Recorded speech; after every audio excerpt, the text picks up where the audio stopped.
আমরা শুরু করছি আমাদের আজকের ক্লাস। আমরা আলোচনা করব বাংলা ব্যাকরণ, ধ্বনি ও বর্ণ নিয়ে। এর আগে আমরা শব্দের ক্লাসটা শেষ করেছি। শব্দ থেকে প্রতিবারই প্রশ্ন আসে, একটা দুটো প্রশ্ন আসে। তোমরা যারা প্রাইমারিতে পরীক্ষা দিবা, তারপর হচ্ছে স্পেশাল বিসিএস দিবা, অন্যান্য সরকারি চাকরির পরীক্ষাগুলো দিবা, মোটামুটি বেশিরভাগ পরীক্ষাতেই হচ্ছে শব্দ থেকে প্রশ্ন আসে।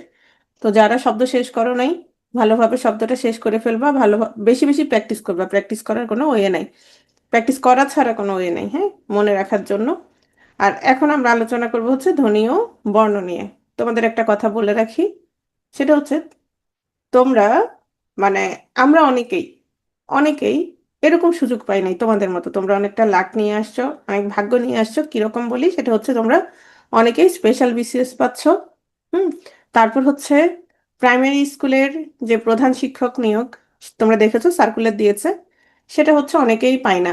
কত বছর পরে, কত 12 বছর পরে মনে হয়, প্রত্যেকটাই অনেক অনেক বছর পরে সার্কুলার হচ্ছে, তাও আবার একসাথে। হ্যাঁ। তারপর হচ্ছে তোমার সরকারি হাই স্কুলের, হ্যাঁ, এগুলো সবগুলোই হচ্ছে তোমার মূলত নন ক্যাডার ছিল। নন ক্যাডার থেকে নিয়োগ দেওয়া হতো প্রধান শিক্ষক, তারপর হাই স্কুলের শিক্ষক। হুম। এই যে তুমি শুধুমাত্র এমসিকিউ দাগাই ক্যাডার হয়ে যাওয়া, সরকারি হাই স্কুলের টিচার হয়ে যাওয়া, সরকারি প্রাইমারির প্রধান শিক্ষক হয়ে যাওয়া, এটা আমি মনে করি অবশ্যই লাকের ব্যাপার, পাশাপাশি তো পড়তে হবে। তো এই যে সুযোগটা, এই সুযোগটা সবাই কাজে লাগাবা। হুম। এই সুযোগটা সবাই কাজে লাগাবা। ওকে, আমরা শুরু করে দিচ্ছি। বাংলা ব্যাকরণ, ধ্বনি ও বর্ণ। এখান থেকে দেখো কয়টা প্রশ্ন আসে। 46-এ 2টা প্রশ্ন আসছে। 45-এ এটা বাদে 3টা প্রশ্ন আসছে। দেখো, ধ্বনি সম্পর্কে নিচের কোন বাক্যটি সঠিক নয়? সর্বপ্রথম বাংলা ভাষার ব্যাকরণ রচনা করেন কে? উচ্চারণের রীতি অনুযায়ী কোনটি উচ্চ মধ্য সম্মুখ? তার মানে এখানেও 2টা প্রশ্ন আসছে বলা যায়। স্বরান্ত অক্ষরকে কি বলে? এটা সহ 3টা প্রশ্ন আসছে। বুঝতে পেরেছো? মানে এই চ্যাপ্টারটা খুবই গুরুত্বপূর্ণ, খুবই গুরুত্বপূর্ণ। 1 মিনিট সময় নিচ্ছে, 1 মিনিট। ওকে, তো দেখো, এখানে অনেকগুলো প্রশ্ন আছে। তোমাদের সবাইকে বলছি, শেষের দিকে, ক্লাসের শেষের দিকে এই প্রশ্নগুলো সলভ করার জন্য মনে করাই দিও। হ্যাঁ, শব্দের ক্লাসেগুলো সলভ করে দিব, এগুলো সলভ করে দিব, ঠিক আছে? তো এগুলো হচ্ছে এখন আমরা দেখছি না কি কি ধরনের প্রশ্ন আসছে।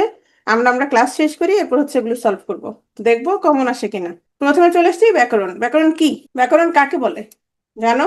ব্যাকরণ যদি আমরা ভাগ করি তাহলে কি পাবো? এটা হচ্ছে একটা সংস্কৃত ভাষার শব্দ। দেখলেই তোমরা বুঝতে পারছো এখানে কি আছে, তোমার মূর্ধন্য ণ আছে। তাহলে ব্যাকরণ কোত্থেকে আসছে? এটা একটা সংস্কৃত শব্দ।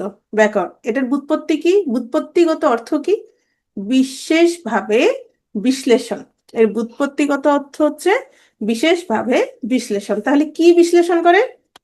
কি বিশ্লেষণ করে? সে হচ্ছে ভাষাকে বিশ্লেষণ করে। তাহলে আমরা বলতে পারি সে কি, এটা হচ্ছে বিশেষভাবে বিশ্লেষণ। সংস্কৃত শব্দ, এবং আমরা দেখেছি এটা একটা প্রত্যয় সাধিত শব্দ, এবং শুরুতে কি আছে তোমার? উপসর্গ যুক্ত আছে। সরি, কি ব্যাপার? ওকে, দেখতে পাচ্ছি শুরুতে তোমার কি আছে? উপসর্গ হচ্ছে। ওকে, তাহলে দেখো, তাহলে ব্যাকরণ কি? আমরা একটু আগে বললাম বিশেষভাবে বিশ্লেষণ। তাহলে এটা কোন জিনিসটা বিশ্লেষণ করে? ভাষাকে বিশ্লেষণ করে। তাহলে আমরা বলতে পারি যে শাস্ত্র জানলে আমরা কি করতে পারবো? বাংলা ভাষা যেহেতু ভাষাকে বিশ্লেষণ করে, ভাষার শুদ্ধ রূপে পড়তে, বলতে, লিখতে পারবো। সেটাই হচ্ছে কি ব্যাকরণ। তবে কোন ব্যাকরণ? বাংলা ব্যাকরণ। হ্যাঁ, যে কোনো ভাষার, যেই ভাষার বাংলা ভাষা যদি তোমার বিশ্লেষণ করে তাহলে সেটা হচ্ছে বাংলা ব্যাকরণ। ওকে, তার মানে ব্যাকরণ হচ্ছে ভাষাকে বিশ্লেষণ করে। এটা একটা সংস্কৃত শব্দ। তারপর হচ্ছে এটার অর্থ হচ্ছে বিশেষভাবে বিশ্লেষণ, প্রত্যয় সাধিত শব্দ।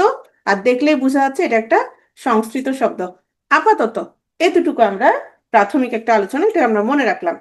তাহলে এখানে আমাদের বলা আছে ব্যাকরণ কাকে বলে। তাহলে ব্যাকরণকে বলা হয় কি? ভাষার সংবিধান, যার মূল ভিত্তি হচ্ছে ভাষা। তাহলে এই দুটো বলা যায় এমসিকিউ। কিরকম প্রশ্ন আসতে পারে? ব্যাকরণ ভাষার সংবিধান কি, বা ব্যাকরণকে কি বলা হয়? ভাষার সংবিধান। তাহলে ব্যাকরণের মূল ভিত্তি কি? ভাষা, কারণ সেটা ভাষাকে, ভাষা নিয়েই তার কাজ। ভাষাকেই সে কি করে? বিশ্লেষণ করে, রাইট? এখন আসছে যে ব্যাকরণ, বাংলা ভাষার ব্যাকরণ প্রথম কে লিখেছে, কোত্থেকে লিখছে, কে লিখছে, কোন ভাষায় লিখেছে, হ্যাঁ, সে কি বাঙালি ছিল নাকি ছিল না, এই বিষয়গুলো আমরা দেখব। প্রথমে আসো বাংলা ব্যাকরণ রচনার ইতিহাস। আমরা দেখেছি তোমার বাংলা ভাষায় প্রচুর শব্দ আসছে কোত্থেকে? সংস্কৃত থেকে। 25% শব্দ সংস্কৃত থেকে আসছে, যেটাকে আমরা বলছি কি তোমার তৎসম শব্দ। আবার এটাও দেখেছি যেগুলো তদ্ভব শব্দ, মানে বাংলা শব্দ, খাঁটি বাংলা শব্দ, এগুলো কোত্থেকে আসছে? সংস্কৃত থেকে প্রাকৃতর ভেতর দিয়ে আসছে, প্রাকৃতর ভেতর দিয়ে হয়ে কি আসলো বাংলা। তা আমরা যদি সংস্কৃত ভাষার বিষয়টা জানি, যেমন প্রখ্যাত সংস্কৃতবিদ তিনি হচ্ছেন সংস্কৃত ব্যাকরণবিদ, ওনার নাম হচ্ছে পাণিনি। তাহলে পাণিনি কে? ব্যাকরণবিদ।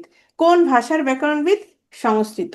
ওকে, তাহলে তিনি নিশ্চয় কোনো গ্রন্থ রচনা করেছিলেন, করেছিলেন। তার রচিত গ্রন্থের নাম হচ্ছে অষ্টাধ্যায়ী। কখন রচনা করেছিলেন? খ্রিস্টপূর্ব 400 সালে। খ্রিস্টপূর্ব এগুলো অনেকে বুঝে না, যেমন এখন কি, এখন হচ্ছে 2024, তাহলে খ্রিস্টপূর্ব মানে 2024-এরও কত বছর আগে?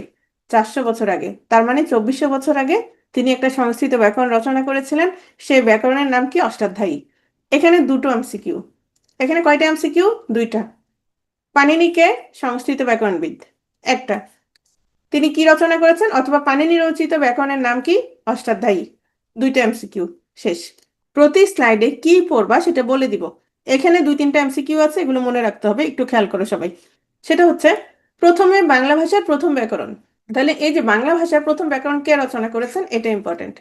বাংলা ভাষার প্রথম ব্যাকরণ রচনা করেছেন কে? মানুয়েল দা আসুম্পসাও। কি নাম? মানুয়েল দা আসুম্পসাও। কোন ভাষায় রচনা করেছেন? পর্তুগিজ ভাষায় রচনা করেছেন। এটা আসলে পূর্ণাঙ্গ ব্যাকরণ ছিল না। এরা যেহেতু ধর্ম প্রচারের উদ্দেশ্যে এসেছিলেন, ওনারা চাচ্ছিলেন যেন কিছু শব্দ অন্তত জানেন। অনেকটা কি ছিল? শব্দকোষ ছিল। ঠিক আছে, তাহলে বাংলা ভাষার প্রথম ব্যাকরণ কে রচনা করেন? মানুয়েল দা আসুম্পসাও। তবে বাংলা ভাষায় রচনা করেননি। বাংলা ভাষার প্রথম ব্যাকরণ রচনা করেছেন, তবে বাংলা ভাষায় রচনা করেননি। কোন ভাষায়? পর্তুগিজ ভাষায় রচনা করেছিলেন। বাংলা ভাষার প্রথম পূর্ণাঙ্গ ব্যাকরণ, এই যে বলেছিলাম পুরো পুরো ব্যাকরণ ছিল না, তাহলে প্রথম পূর্ণাঙ্গ ব্যাকরণ অথবা ব্যাকরণ গ্রন্থ যেটা ছিল সেটা হচ্ছে grammar of the Bengal language. তার মানে এটাও কিসে? এটা হচ্ছে ইংলিশে। কে রচনা করেছেন? নাথানিয়েল ব্রাসি হেলহেড, সংক্ষেপে এনবি হেলহেড। কত সালে? ইংরেজিতে কত সালে? 1778 সালে প্রকাশিত হয়েছে, 1778। শেষ। তাহলে আমরা কি পেলাম? আমরা পর্তুগিজ ভাষায় ব্যাকরণ পেয়েছি, ইংরেজি ভাষা পেয়েছি, এবার হচ্ছে বাংলা। বাংলা ভাষা হচ্ছে গরীয় ব্যাকরণ। এটা কে লিখেছেন? রাজা রামমোহন রায়। তিনি প্রথমে ইংরেজি লিখেছিলেন, Bengali grammar in English language, 1826 সালে। পরবর্তীতে হচ্ছে 1833 সালে হচ্ছে এটাকে পরিণত করেন বাংলা ব্যাকরণে, গরীয় ব্যাকরণ। তাহলে বাংলা ভাষায় লেখা প্রথম বাংলা ব্যাকরণ সেটা হচ্ছে কি? গরীয় ব্যাকরণ। তাহলে একটা জিনিস খেয়াল করো, বাংলা ভাষার প্রথম ব্যাকরণ কোনটি? ভোকাবুলারিও এম ইদিয়ম্মা বেঙ্গলাই পর্তুগিজ। কে লিখেছেন? মানুয়েল দা আসুম্পসাও। বাংলা ভাষার পূর্ণাঙ্গ ব্যাকরণ কোনটি? প্রথম প্রথম পূর্ণাঙ্গ ব্যাকরণ কোনটি? নাথানিয়েল ব্রাসি হেলহেডের grammar of the Bengal language. শেষ। কোন ভাষায়? ইংরেজি। শেষ। বাংলা ভাষায় লেখা প্রথম বাংলা ব্যাকরণ কোনটি? রাজা রামমোহন রায়ের গরীয় ব্যাকরণ। ক্লিয়ার? আশা করি ক্লিয়ার।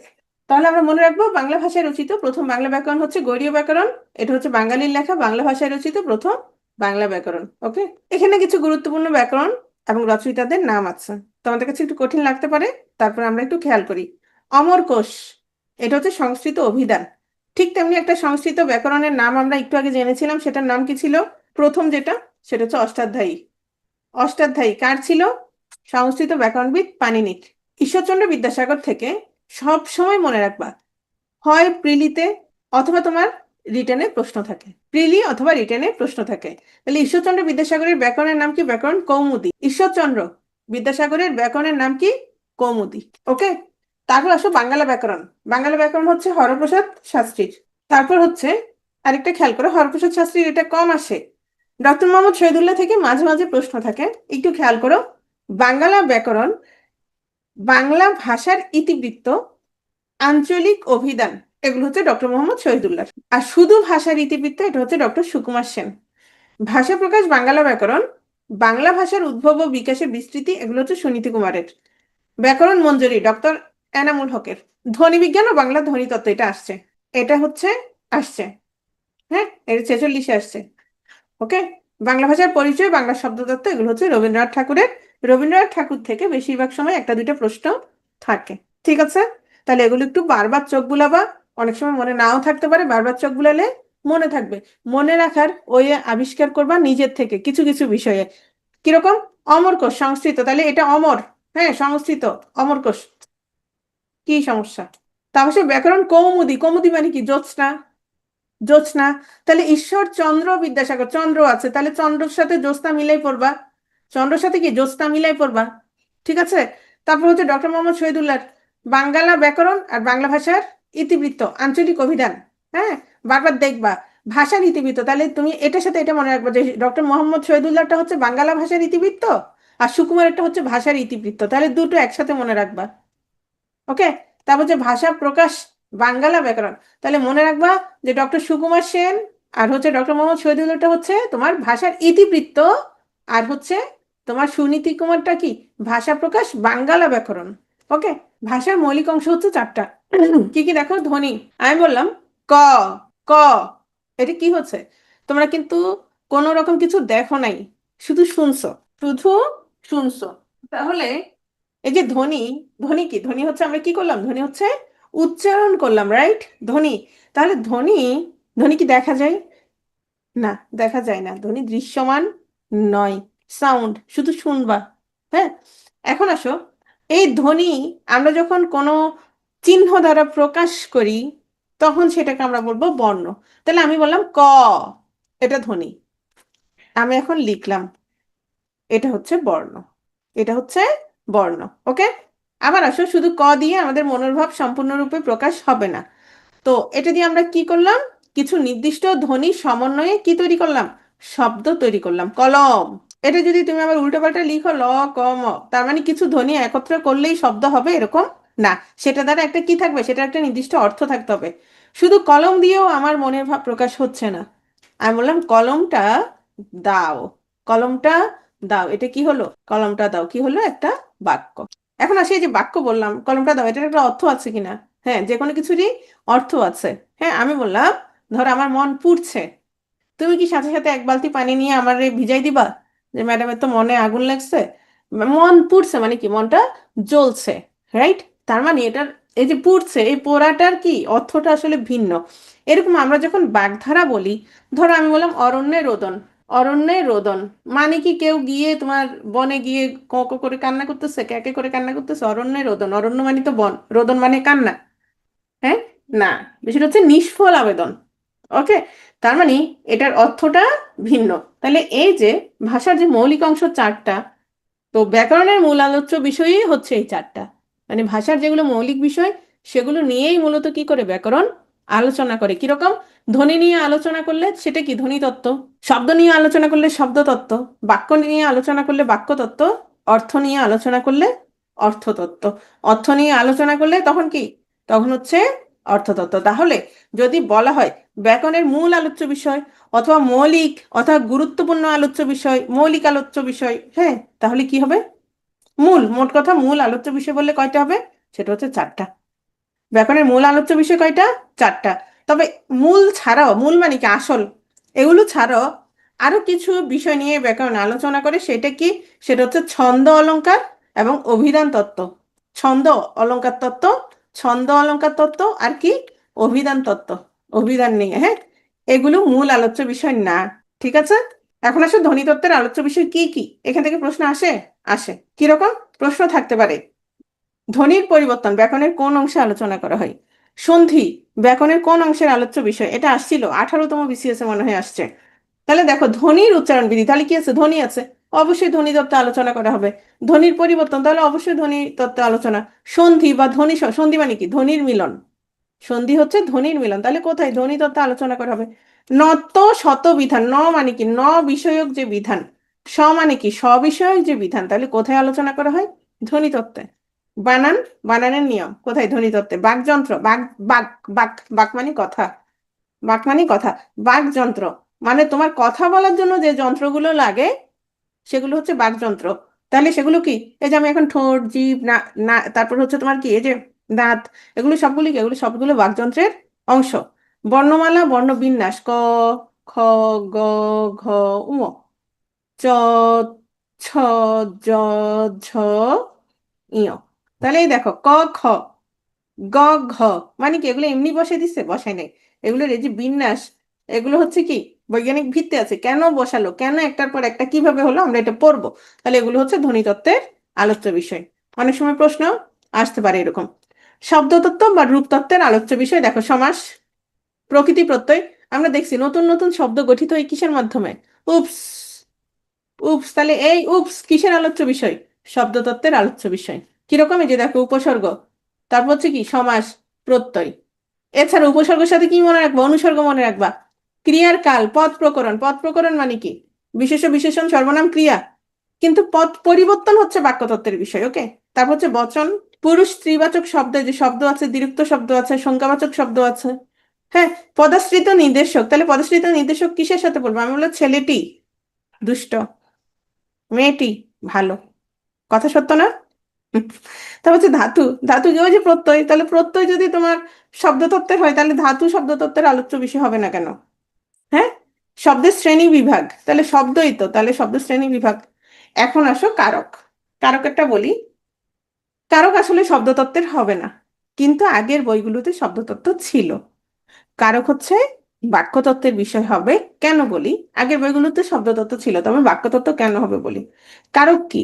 একটা বাক্যে ক্রিয়াপদের সাথে ক্রিয়াপদের সাথে অন্যান্য পদের সম্পর্ক, অন্যান্য পদের সম্পর্ক হচ্ছে কি? কারক।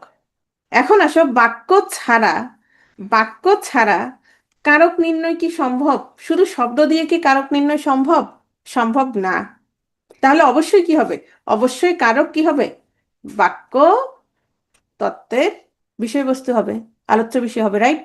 যদি প্রশ্নে বাক্যতত্ত্ব না থাকে, তখন তুমি শব্দতত্ত্ব দিতে পারো। শেষ। বাক্য, সবগুলোতে কি থাকবে? বাক্যতত্ত্ব। যেহেতু বাক্যতত্ত্বে থাকবে বাক্য, বাক্য, বাক্য, বাক্য পরিবর্তন, বাক্য প্রকরণ, বাক্য রূপান্তর, প্রবাদ প্রবচন, বাক্যে পদ সংস্থাপনার ক্রম বা পদক্রম, বাক্যের প্রকারভেদ, বাগধারা। একটু খেয়াল করো, বাগধারা বাক্যতত্ত্ব হবে না। কারণ হচ্ছে বাগধারা কি সম্পর্কিত? অর্থ সম্পর্কিত। অর্থ সম্পর্কিত। ধরো আমি বললাম অষ্টরম্ভা। অষ্টরম্ভা মানে কি? অষ্টরম্ভা মানে শূন্য, কিছু নাই, ফাঁফা, রাইট? তাহলে কিন্তু অষ্টরম্ভা মানে কি? অষ্টরম্ভা মানে হচ্ছে আটটা কলা, রম্ভা মানে কলা। তাহলে এটা কি সম্পর্কিত? অর্থ সম্পর্কিত। হ্যাঁ। বাচ্চ, বাচ্চ মানে কথা, তাহলে অবশ্যই বাক্য। উক্তি, যতি, ছেদ চিহ্ন, কারক। কারক তো বলেছি বাক্যতত্ত্ব, তাহলে এগুলো হচ্ছে কি? বাক্যতত্ত্বের আলোচ্য বিষয়। অর্থতত্ত্ব, শব্দের অর্থ বিচার, বাক্যের অর্থ বিচার, অর্থের প্রকারভেদ, বিপরীতার্থ, তারপর হচ্ছে বাগধারা। তাহলে অর্থ থাকবে, রাইট? অর্থ বিচার, অর্থ বিচার, অর্থের প্রকারভেদ, বিপরীতার্থ। এগুলো কি? এগুলো হচ্ছে অর্থতত্ত্বের অংশ। ওকে। এখানে নতুন যে বইটা আছে 9-10-এর, এখানে খুব সুন্দর করে গুছানো আছে। এগুলো একটু ভালো করে দেখে নিবা যে কোনটা কোন অংশের আলোচ্য বিষয়, তাহলে ভালোভাবে আরো মনে থাকবে। তাহলে বলো, ব্যাকরণের মূল ভিত্তি কি? ব্যাকরণের মূল ভিত্তি বলতে পারবা না, আমিই বলে দিই। ব্যাকরণ কাজ করে হচ্ছে ভাষা নিয়ে। তাহলে ব্যাকরণের মূল ভিত্তি হচ্ছে ভাষা। ব্যাকরণের মূল ভিত্তি হচ্ছে ভাষা। সর্বপ্রথম কোন ভাষায় বাংলা ব্যাকরণ লেখা হয়? পর্তুগিজ। ধ্বনিতত্ত্ব ও শব্দতত্ত্বকে, ধ্বনিতত্ত্ব প্লাস শব্দতত্ত্বকে বাক্যে যথাযথভাবে ব্যবহার করার বিধানের নাম বাক্যতত্ত্ব। তাহলে কি হবে? ধ্বনিতত্ত্ব এবং শব্দতত্ত্বকে বাক্যে যথাযথভাবে ব্যবহার করার নিয়ম কি হবে? অবশ্যই বাক্যতত্ত্ব হবে। এটা 41 বিসিএস আসছে। বর্ণের বিন্যাস, একটু আগে বলেছি, ক খ গ ঘ। তাহলে এটা কি নিয়ে? অবশ্যই ধ্বনিতত্ত্বের আলোচ্য বিষয়। তাহলে বর্ণের বিন্যাস কোন অংশের আলোচ্য বিষয়? ধ্বনিতত্ত্বের আলোচ্য বিষয়। বাগধারা ব্যাকরণের কোন অংশে আলোচনা করা হয়? তাহলে আমি একটু আগে বলেছি বাগধারা কি সম্পর্কিত? বাগধারা কি সম্পর্কিত? অর্থ সম্পর্কিত। তাহলে অবশ্যই কি হবে? অর্থতত্ত্বের আলোচ্য বিষয়। ঠিক আছে। এখন আসো ধ্বনি ও বর্ণ, আমরা মূল আলোচনায় চলে আসছি এতক্ষণে। ধ্বনি ও বর্ণ তাহলে আলোচনা করা হয় কোথায়? ধ্বনি তত্ত্বে। ধ্বনি ও বর্ণ দুটোই কি শব্দ? তৎসম শব্দ। ওকে, দুটোই তৎসম শব্দ। নেক্সট, বাকযন্ত্র কি? মানুষ কথা বলার সময় শরীরের যে সমস্ত অঙ্গ প্রত্যঙ্গ ব্যবহার করে সেগুলোকে একত্রে কি বলে? বাকযন্ত্র বলে। এই যে বাকযন্ত্র, নাসিকা, গহ্বর, নাসারন্ধ্র, ওষ্ঠ, দাঁত, জিভ। হ্যাঁ। এগুলো কি? এগুলো হচ্ছে বাকযন্ত্র। যেমন ঠোঁট, ঠোঁট কি বাকযন্ত্রের অংশ? অবশ্যই বাকযন্ত্রের অংশ। দেখি ঠোঁট লাগানো ছাড়া প ফ ব ভ ম বলো তো, ঠোঁট লাগতে পারবে না। ঠোঁট লাগাবে না, বলো। প ঠোঁট লাগানো ছাড়া পারবা না। তাহলে বাকযন্ত্রের মধ্যে জিভ সবচেয়ে সচল এবং সক্রিয়। জিভ হচ্ছে সবচেয়ে সচল এবং সক্রিয়। আমরা জিভ ছাড়া কোনোভাবে কি করতে পারবো না? কথা বলতে পারবো না। তাহলে অন্যগুলোর তুলনায় বাকযন্ত্রের মধ্যে সবচেয়ে জীব হচ্ছে সবচেয়ে সচল ও সক্রিয়। এই প্রশ্নটা আমরা মনে রাখবো। এখন আসো, তবে তবে তবে বাঙালির বাকযন্ত্রের মধ্যে সবচেয়ে সচল সক্রিয় কি জানো? হাত। মানে না পারলেই মায়ের হাত বেশি চলে বাঙালির। ওকে, আচ্ছা, তাহলে বলো, বাকযন্ত্রের অংশ কোনটি? ষড়যন্ত্র, ফুসফুস, দাঁত? উপরের সবগুলো। তাহলে কি হবে? উপরের সবগুলো। বাঙালির এত বেশি মানে বাকযন্ত্র সবকিছুই সচল, এটার সবচেয়ে বড় প্রমাণ হচ্ছে তোমরা।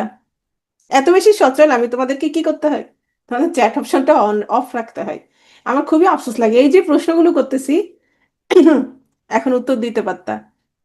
তারপর আসো, এটা 43 বিসিএস আসছে, দেখো তাহলে কি সহজ প্রশ্ন, কি সহজ প্রশ্ন বিসিএস আসে। বাকযন্ত্রের অংশ নয় কোনটি? হাত। তবে এটা বাঙালির বাকযন্ত্র, রাইট? আচ্ছা, ষড়যন্ত্র, ফুসফুস, ঠোঁট, হাত হচ্ছে বাকযন্ত্রের অংশ নয়। চলে আসছি ধ্বনি, হ্যাঁ, রিয়েক্ট বন্ধ। তোমরা যে কথা বলতে পারতেছো না সেটা আবার প্রমাণ করে দিচ্ছ। ধ্বনি, ভাষার বাহন, মূল উপাদান বা ক্ষুদ্রতম একক হচ্ছে ধ্বনি। তাহলে যদি ক্ষুদ্রতম একক আসে তাহলে কি হবে? ধ্বনি। ভাষার ক্ষুদ্রতম একক কি? ধ্বনি। শব্দের ক্ষুদ্রতম একক কি? ধ্বনি। যেহেতু ক্ষুদ্রতম একক বলেছে তাহলে কি হবে? অবশ্যই ধ্বনি। তাহলে মনে রাখবা, ধ্বনি ন আছে, তাহলে ভাষার শব্দের ক্ষুদ্রতম একক হচ্ছে ধ্বনি। তাহলে বর্ণ কি? বিভিন্ন ধ্বনিকে লেখার সময় বা নির্দেশ করার সময় যে চিহ্ন ব্যবহার করা হয় তাকে বর্ণ বলে। ধ্বনি ও বর্ণের সম্পর্ক, শোনো, মজার বিষয় হচ্ছে বেশিরভাগ স্টুডেন্ট ধরো মূল বিষয়টা বুঝলো, সবই জানলো, কিন্তু পরীক্ষায় একদম বরাবর, মানে প্রশ্ন ব্যাংক বরাবর অথবা স্লাইড বরাবর প্রশ্ন আসলো না, সে পারে না। আমার এত আফসোস লাগে, এত আফসোস লাগে। তাহলে তুমি ক্লাস করার বা যে পড়ার মানে কি? তাহলে তো প্রশ্ন ব্যাংকটা মুখস্থ করলেই হয়ে যায়। কিরকম বলি, 45 একটা প্রশ্ন আসছে, কোনটি ধ্বনির বৈশিষ্ট্য নয়, এরকম। সেখানে আসছে ধ্বনি দৃশ্যমান নয়, এইটা যেহেতু প্রশ্ন ব্যাংকে ছিল না, এটা দেয় নাই। এই যে মুখে যে এতবার বলছি যে যে ধ্বনি, ধ্বনি সাউন্ড শোনা যায়, দেখা যায় বলতো? ধ্বনি কি দেখা যায়? দেখা যায় না, দেখা যায় না। তাহলে ধ্বনি দৃশ্যমান নয়, এটা ওই যে স্লাইডে ছিল না, প্রশ্ন ব্যাংকে ছিল না, এটা আর পারে নাই। টেনশন, যদি ভুল হয়, এটা ভুল হওয়ার কি আছে? ধ্বনি কি দৃশ্যমান? আমি বললাম ক, খ, ব, তোমরা দেখছো, তোমরা শুনছো, তাহলে ধ্বনি শোনা যায়, কিন্তু কি দেখা যায় না। কিন্তু ধ্বনি তাহলে কি রূপ? মৌখিক রূপ। আর বর্ণ কি রূপ? বর্ণ হচ্ছে লৌকিক রূপ। তাহলে বর্ণ কি করা যাবে? বর্ণ হচ্ছে দেখা যাবে, দৃশ্যমান। কিন্তু ধ্বনি দৃশ্যমান নয়, বর্ণ দৃশ্যমান। ঠিক আছে, নেক্সট। অক্ষর, অক্ষর হচ্ছে সিলেবল। আমরা কোনো শব্দের এক টানে বা এক ঝোঁকে যতটুকু উচ্চারণ করতে পারি সেটাকে অক্ষর বলে। তাহলে দেখো, ধরো বললাম আকাশ, আ কাশ, তাহলে এখানে কয়টা অক্ষর? দুইটা অক্ষর। আ কাশ। যেমন সাদমান, এই যে সাদমান, এখানে সাদমান আছে, সাদমান, তাহলে সাদমানে কয়টা অক্ষর? সাদ মান, সাদ মান, দুইটা অক্ষর। যেমন এক, এক, এখানে কয়টা অক্ষর? এক, একটা অক্ষর। কয়টা অক্ষর? একটা অক্ষর। তাহলে অক্ষর, এখানে কয়টা অক্ষর? এখানে কয়টা অক্ষর? দুইটা অক্ষর। অক্ষর সিলেবল, মানে একসাথে আমরা যতটুকু উচ্চারণ করতে পারি। তাহলে অক্ষর হচ্ছে বাকযন্ত্রের স্বল্পতম প্রয়াসে উচ্চারিত ধ্বনি বা ধ্বনিগুচ্ছ। এটা একটা এমসিকিউ আসছিল যে বাকযন্ত্রের স্বল্পতম প্রয়াসে উচ্চারিত ধ্বনি বা ধ্বনিগুচ্ছকে কি বলে? অক্ষর সবাই চিনে, কিন্তু এভাবে যখন আসছে তখন এটা আর কি বলতে পারে না। বুঝতে পারছো? আচ্ছা, অক্ষর কত প্রকার? অক্ষর দুই প্রকার, স্বরান্ত, ব্যঞ্জনান্ত। শোনো, অন্ত মানে কি? অন্ত মানে হচ্ছে শেষ। তাহলে স্বরান্ত, স্বরান্ত মানে অন্তে কি থাকবে? স্বর থাকবে। ব্যঞ্জনান্ত, তাহলে অন্তে কি থাকবে মানে শেষে কি থাকবে? ব্যঞ্জন থাকবে। স্বরান্ত অক্ষরকে কি বলা হয়? ওপেন সিলেবল বা মুক্তাক্ষর। ব্যঞ্জনান্ত অক্ষরকে কি বলা হয়? ক্লোজড সিলেবল বা বদ্ধাক্ষর। কিরকম? যেমন আমি একটু আগে বললাম আকাশ, তাহলে আ, লাস্টে কি? স্বরান্ত। কাশ, লাস্টে কি? তোমার বদ্ধাক্ষর, রাইট? কিরকম দেখো, আশা, তাহলে আ, সা, সা, তাহলে লাস্টে কি আছে? লাস্টে আছে আ, তাহলে এটি কি অক্ষর? স্বরান্ত অক্ষর। ব্যঞ্জনান্ত অক্ষর, ব্যঞ্জনান্ত অক্ষর কিরকম? লাস্টে কি থাকবে? প, বন, এই যে বন, বন, লাস্টে কি থাকে? ব্যঞ্জন, ব্যঞ্জন ধ্বনি উচ্চারিত হয়, সেটাকে কি বলে? ব্যঞ্জনান্ত অক্ষর। আবার দেখো প, এটার সাথে কি আছে? অ আছে, তাহলে এটা কি হবে? এটা হচ্ছে স্বরান্ত অক্ষর। ক্লিয়ার? তাহলে স্বরান্ত অক্ষরের শেষে কি থাকে? স্বর থাকে। ব্যঞ্জনান্ত অক্ষরের শেষে কি থাকে? ব্যঞ্জন থাকে। Closed syllable. তাহলে বন্ধন শব্দের সঠিক অক্ষর বিন্যাস কোনটি? এটা আসছিল 36-এ আসছিল। অক্ষর নিয়ে তিনটা প্রশ্ন আসছে। বন্ধন শব্দে সঠিক অক্ষর বিন্যাস আসছে, তারপর হচ্ছে অক্ষরের ওই যে সংজ্ঞা দুইবার আসছে দুইভাবে। তাহলে দেখো বন্ধন, বন্ধন, বন্ধন, তাহলে অক্ষর কয়টা? দুইটা। ওকে, এটা কতটা? 36 আসছিল মনে হয়। বর্ণ, বাংলা ভাষায় এই যে আমরা যে বর্ণমালায় বর্ণ কয়টা? 50টা। আমরা ছোটবেলা থেকে পড়ে এসেছি, এগুলো হচ্ছে একদম নার্সারির পড়া। তাহলে স্বরবর্ণ কয়টা? 11টা। স্বরবর্ণ, ধ্বনি না কিন্তু, কয়টা কি? বর্ণ, বর্ণ, ধ্বনি না, ধ্বনি না, বর্ণ, বর্ণ হচ্ছে 11টা। ব্যঞ্জন বর্ণ কয়টা? 39টা। তাহলে টোটাল বর্ণ হচ্ছে কয়টা?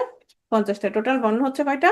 50টা। ওকে, এখন আসো, তাহলে মোট বর্ণের সংখ্যা হচ্ছে 50টা। ওকে, তারপর আসো বাংলা ভাষায় বর্ণমালার সংখ্যা। বর্ণমালা হচ্ছে একটা।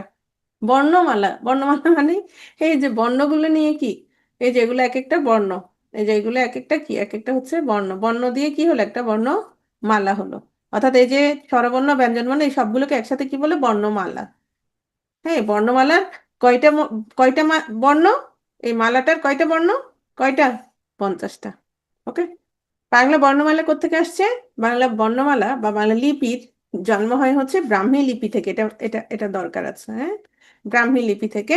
এই বাংলা লিপি হচ্ছে কুটিল লিপি, অর্থাৎ ব্রাহ্মী লিপি পূর্ব ভারতীয় শাখা 10ম শতক নাগাদ কুটিল লিপি নামে পরিচিত ছিল, এবং সেটাই হচ্ছে কুটিল লিপির বিবর্তিত রূপ হচ্ছে এই বাংলা লিপি। তাহলে কোত্থেকে আসছে? ব্রাহ্মী লিপি থেকে। এটাই মনে রাখতে হবে, আর কিচ্ছু না। ধ্বনি, তাহলে বর্ণ আর ধ্বনি কিন্তু ভিন্ন। বর্ণ, ধ্বনি কিন্তু ভিন্ন। কিরকম দেখি বলি, ধরো এটা ধ্বনি। ওকে, এখন আমি যদি এটাকে এভাবে লিখি, কি হলো? তাও ধ্বনি। তার মানে দন্ত ন, মূর্ধন্য ন, দুটো বর্ণ, কিন্তু ধ্বনি কি? ধ্বনি হচ্ছে একটাই, একই রকম ধ্বনি। রং, আবার রং, দেখো তাহলে এই দুটো ধ্বনি কি? একই রকম, এগুলো ধ্বনি একই রকম, রাইট? তাহলে আমরা দেখতে পাচ্ছি ধ্বনি, স্বরধ্বনি কতটি? 60টি। স্বরধ্বনি কতটি? 60টি। ধরো ধ্বনি এভাবে না লিখে আমি যদি এভাবে লিখতাম ধ্বনি, কি হতো? তাও একই হতো, ধ্বনি। হ্যাঁ, কিন্তু বর্ণ দেখো, বর্ণ হচ্ছে রস্বই একটা, আবার কি দীর্ঘই আরেকটা। তো এজন্য স্বরধ্বনি হচ্ছে কতটি? 60টি। ধরো আমি বললাম সাকিব, আবার আমি বললাম সাকিব, তাহলে তালব্য আর মূর্ধন্য ষ উচ্চারণ কি? একই, কিন্তু ধ্বনি একই, সাকিব সাকিব, বর্ণ হচ্ছে ভিন্ন। তাহলে স্বরধ্বনি হচ্ছে 60টি, ব্যঞ্জন ধ্বনি, ব্যঞ্জন ধ্বনি, হ্যাঁ, ব্যঞ্জন ধ্বনি হচ্ছে 30টি। এই যে বাংলা বর্ণমালা, তাহলে বর্ণমালায় ধ্বনি টোটাল কয়টি? টোটাল কয়টি ধ্বনি? টোটাল হচ্ছে 37টি ধ্বনি। তাহলে ওই যে দন্তন্য, মূর্ধন্য ণ, তারপর হচ্ছে উ, অনুস্বার, এগুলো কি? এগুলোর হচ্ছে একই রকম। তাহলে এগুলো আমাদের দরকার আছে না দরকার নাই? তাহলে এগুলো হচ্ছে দরকার নাই। বুঝতে পেরেছো বিষয়টা? এগুলো না লিখলেও কি করতে পারবো আমরা? এগুলো যদি না থাকে, এ ধরো মূর্ধন্য ণ নাই, তাহলে শুধু দন্তন্য দিয়ে আমাদের হয়ে যাবে। হ্যাঁ, তারপর হচ্ছে অনুস্বার নাই, ও দিয়ে আমাদের হয়ে যাবে। ধরো মৃত, দেখো একটা জিনিস দেখো, মৃত, মৃত, আমি লিখলাম মৃত। তো এই মৃত লেখার জন্য আমি যদি তয়ের নিচে হস চিহ্ন দিই, হয়ে যাবে না? দেখো মৃত, মৃত, হয় কিনা? হয়। তাহলে আমাদের খণ্ডত্ব দরকার নাই, খণ্ডত্ব দরকার নাই। বুঝতে পারছো? এভাবে আমাদের বাকিগুলো বাদ। তাহলে টোটাল হচ্ছে কয়টা? 37টা ধ্বনি। তাহলে মৌলিক স্বরধ্বনি এর মধ্যে কয়টা? 7টা। যদি প্রশ্ন আসে মৌলিক স্বরধ্বনি কয়টা? 7টা। মৌলিক ব্যঞ্জন ধ্বনি কয়টা? 30টা। বাংলা বর্ণমালায় মৌলিক ধ্বনি, ব্যঞ্জনও না স্বরও না, টোটাল মৌলিক ধ্বনি কয়টা? সেগুলো কয়টা হবে? 37টা। আশা করি ক্লিয়ার। স্বরধ্বনি, স্বরধ্বনি কি? ফুসফুস তাড়িত বাতাস বেরিয়ে যেতে মুখবিবরের কোথাও কোনো প্রকার বাধাপ্রাপ্ত হয় না। আ, ই, দেখো কোথাও কোনো বাধাপ্রাপ্ত হয় না। কিন্তু দেখি তো আমরা প ফ বলি, মানে ক খ গ ঘ, দেখো ক খ গ ঘ ম, চ ছ, এই দেখো চ চ লাগতেছে, ছ, ট, দেখো তালুতে লাগে, তাই না? ত, দেখো দাঁতে লাগে, প, ঠোঁটে লাগে। এই জন্য এগুলো কি কি বলে? তালব্য বর্ণ, ওষ্ঠবর্ণ, দন্তবর্ণ, তাই না? তাহলে স্বরধ্বনি আমরা কি দেখছি? ফুসফুস তাড়িত বাতাস মুখবিবরের কোথাও কোনো বাধাপ্রাপ্ত হয় না, এগুলোকে এজন্য বলছে স্বরধ্বনি। ওকে, তাহলে এগুলো উচ্চারিত হতে কারো সাহায্য লাগে না। তাহলে যদি বলে কোন ধ্বনি উচ্চারণে কারো সাহায্য লাগে না, তাহলে কি হবে? স্বরধ্বনি। এবার আসো আমরা স্বরবর্ণ নিয়ে একটু পড়াশোনা করবো, এরপর তোমাদেরকে প্রশ্ন ধরবো। আমি চ্যাট অপশন অন করে দিব, না হলে কিছুক্ষণের মধ্যে সবাই ঘুমাই যাবা। স্বরবর্ণ, স্বরবর্ণ কতটি? 11টি। কতটি? 11টি। ওকে, স্বরবর্ণের সংক্ষিপ্ত রূপ, স্বরবর্ণের সংক্ষিপ্ত রূপ কি? স্বরবর্ণের সংক্ষিপ্ত রূপ হচ্ছে কার? কার। স্বরবর্ণের সংক্ষিপ্ত রূপ হচ্ছে কার। কিরকম দেখো, এই যে সুমাইয়া, সুমাইয়া, তাহলে সুমাইয়া বানান আসলে কিভাবে দেখো, দন্ত স রসু ক, সুমা, ম কি যে হইলো দেখো, সুমা, ম এর সাথে কি হবে সরেয়া, তাহলে এই যে দন্ত স এর সাথে উ, উ হচ্ছে আমরা এভাবে না লিখে আমরা কি লিখি, কার চিহ্ন হিসেবে লিখি, সু, এই যে সু, সু, তাহলে আমরা কি করি, দন্ত সুকার, এই যে কার, তারপরে ম, ম এর সাথে কি আকার, আকার, তাহলে স্বরবর্ণের সংক্ষিপ্ত রূপ কি, কার। নীলিন বর্ণ, নীলিন বর্ণ কি, যেটা একেবারে কি হয়ে যায়, লীন হয়ে যায়, যেটার কি নাই, যেটার জন্য আলাদা কার চিহ্ন দরকার নাই। আমি বলেছি কলম, ক, লম, কলম, দেখো তো কয়ের সাথে কি আছে, ক, অ আছে, ল এর সাথে কি আছে, অ আছে, তাহলে এই যে অ কি আমরা লিখেছি, যেমন সুমাইয়ের সাথে কি লিখেছি, রসউকার লিখেছি, কিন্তু কয়ের সাথে কি অ লিখেছি, তাহলে অ এর কি নাই, কার চিহ্ন নাই, তাহলে নীলিন বর্ণ কোনটি, অ। পূর্ণমাত্রা, দেখো এই যে পূর্ণমাত্রা, এই যে এটার পূর্ণমাত্রা আছে, এটার পূর্ণমাত্রা আছে, কিভাবে মনে রাখবো, রিকার মাঝখানে, দেখো রিকারের হচ্ছে একটা অর্ধমাত্রা, এই যে রিকারকে মাঝখানে রাখবো, তাহলে পূর্ণমাত্রা 1 2 3 4 5 6, পূর্ণমাত্রা কয়টি, 6টি। সরেয় থেকে একেবারে কি পর্যন্ত, দীর্ঘ উ পর্যন্ত, সরেয় থেকে কি পর্যন্ত, দীর্ঘ উ পর্যন্ত। অর্ধমাত্রা শুধু রি, তাহলে একটি, কোনটা, রি। ওকে, মাত্রাহীন তাহলে কয়টি, 4টি, এ ওই ও ও, এগুলো হচ্ছে মাত্রাহীন, তাহলে কয়টি, 4টি, কোত্থেকে, এ থেকে হচ্ছে ও পর্যন্ত। ওকে, কার সংখ্যা, তাহলে স্বরে অ, এটার কোনো কি নাই, কার নাই, তাহলে কার সংখ্যা কয়টা, 10টা, কার কয়টি, 10টি। মৌলিক স্বরধ্বনি, একটু খেয়াল করো, মৌলিক, মূল, আসল, হ্যাঁ, মৌলিক শব্দটা কোত্থেকে আসছে, মূল থেকে, আসল, মূল যোগ ইক, প্রত্যয় সাধিত শব্দ, তাহলে এই যে মৌলিক জিনিসটা কি দেখো, অ মৌলিক, এটার সাথে আর কিচ্ছু নাই, আ মৌলিক, এটার সাথে আর কিচ্ছু নাই, ই মৌলিক, এটার সাথে আর কিচ্ছু নাই, এখন আসো দীর্ঘ ই। আচ্ছা দীর্ঘ ই মানে কি, ইজো কি, মানে এটা কি ডাবল উচ্চারণ, ই, দীর্ঘ ই, এজন্য বলছি দীর্ঘ ই। উ মৌলিক, উ দীর্ঘ উ মৌলিক না, হুম, দীর্ঘ ই কি মৌলিক না। ওকে, রি, রি কোনোভাবেই মৌলিক না। রি তোমার আসছে কোত্থেকে, তৎসম শব্দ থেকে আসছে, তৎসম বর্ণ থেকে, অর্থাৎ সংস্কৃত থেকে আসছে, রি নিয়মটা কোত্থেকে আসছে, তৎসম থেকে, এটা তাহলে কি নাই, স্বরধ্বনি না। এ, এ, এ মৌলিক। ওই, দেখো তো ওই, ওই অযোগ রসই, আবার কোথাও কোথাও অযোগ রসই লিখে, হ্যাঁ, তাহলে ওই, ওই, তাহলে এটা কি নয়, মৌলিক নয়, ও মৌলিক। ঔ একই জিনিস, ওই ওই এর মতো, অযোগ উ, অথবা অযোগ উ, যে কোনোটা হইতে পারে। তাহলে আমরা মৌলিক কয়টা পেলাম, একটা, দুইটা, তিনটা, চারটা, পাঁচটা, ছয়টা, তাহলে মৌলিক স্বরধ্বনি কয়টা, 6টা, যোগ এটা হচ্ছে স্বরবর্ণের নাই, এটা সহ একটা সমান মৌলিক স্বরধ্বনি কয়টা, 7টা। ওই যে 7টা আমরা পড়ছি কিনা, মৌলিক স্বরধ্বনি কয়টা, 7টা। এই এটার আবিষ্কারক কে, এই যে ধ্বনিবিদ আব্দুল হাই, তাহলে এ ধ্বনির আবিষ্কারক কে, ধ্বনিবিদ আব্দুল হাই। তাহলে আমরা কি কি বললাম, স্বরবর্ণের সংখ্যা 11টা, স্বরবর্ণের সংক্ষিপ্ত রূপের নাম হচ্ছে কার, নীলিন বর্ণ হচ্ছে অ, পূর্ণমাত্রা 6টা, অর্ধমাত্রা একটা, মাত্রাহীন হচ্ছে 4টা, কার সংখ্যা হচ্ছে 10টা, অ এর কোনো কি নেই, কার চিহ্ন নাই, মৌলিক স্বরধ্বনি হচ্ছে কয়টা, 7টা। এর মধ্যে এটা হচ্ছে আমাদের বর্ণমালায় নাই, স্বরবর্ণে নাই, যেমন অ্যাম্বুলেন্স, অ্যাসিউরেন্স, এ, এ, এটা হচ্ছে মৌলিক, মৌলিক ধ্বনি। কার বর্ণ, স্বরবর্ণের যে 10টা কার আছে এগুলোকে বলা হয় কার বর্ণ, নতুন বইতে এগুলোকে কার বর্ণ বলা হয়েছে। তো কার, আমরা তো কার জানি আগে থেকে, এটাকে বলা হয়েছে কার বর্ণ। তাহলে মৌলিক স্বরধ্বনি কয়টা, মৌলিক স্বরধ্বনি অ, আ, ই, উ, এ, ও, আর কি, আর হচ্ছে তোমার এ, এ, এ ধ্বনি জ্ঞাপক কোনো বর্ণ নাই।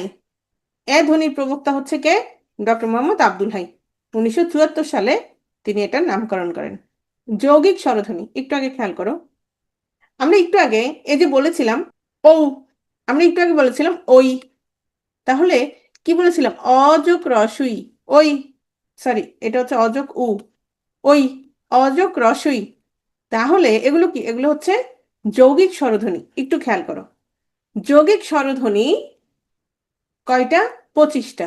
এতগুলো কি আমাদের স্বরবর্ণে আছে, 25টা কি স্বরবর্ণে আছে, নাই। স্বরবর্ণে কয়টা আছে বর্ণ, বর্ণ শুধু 2টা আছে, ওই, ওই এবং ও।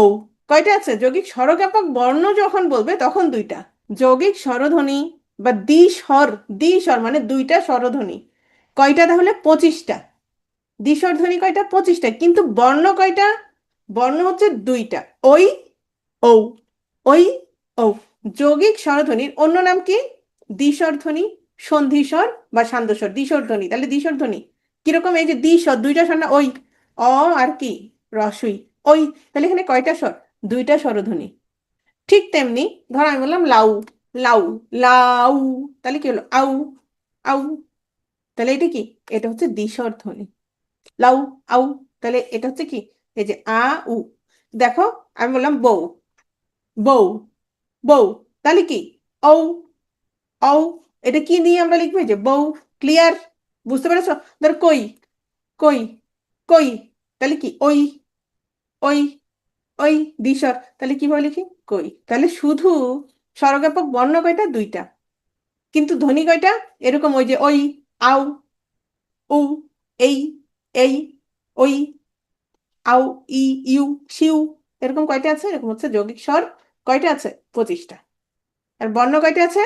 দুইটা। আশা করি ক্লিয়ার, আশা করি ক্লিয়ার। এখন আসো আমি একটু মেসেজ অপশনটা অন করি। এবার বলো, যতটুকু পড়েছো এটা সবার কাছে ক্লিয়ার কিনা? যতটুকু পড়েছো এটা সবার কাছে মোটামুটি ক্লিয়ার কিনা? আমি একটু প্রশ্ন করব। বলো, স্বরবর্ণের সংক্ষিপ্ত রূপের নাম কি? বিলীন না নীলিন? কার? আল্লাহ, তোমাদের মেসেজের স্পিড। ওকে, নীলিন বর্ণ কোনটি? নীলিন বর্ণ অ।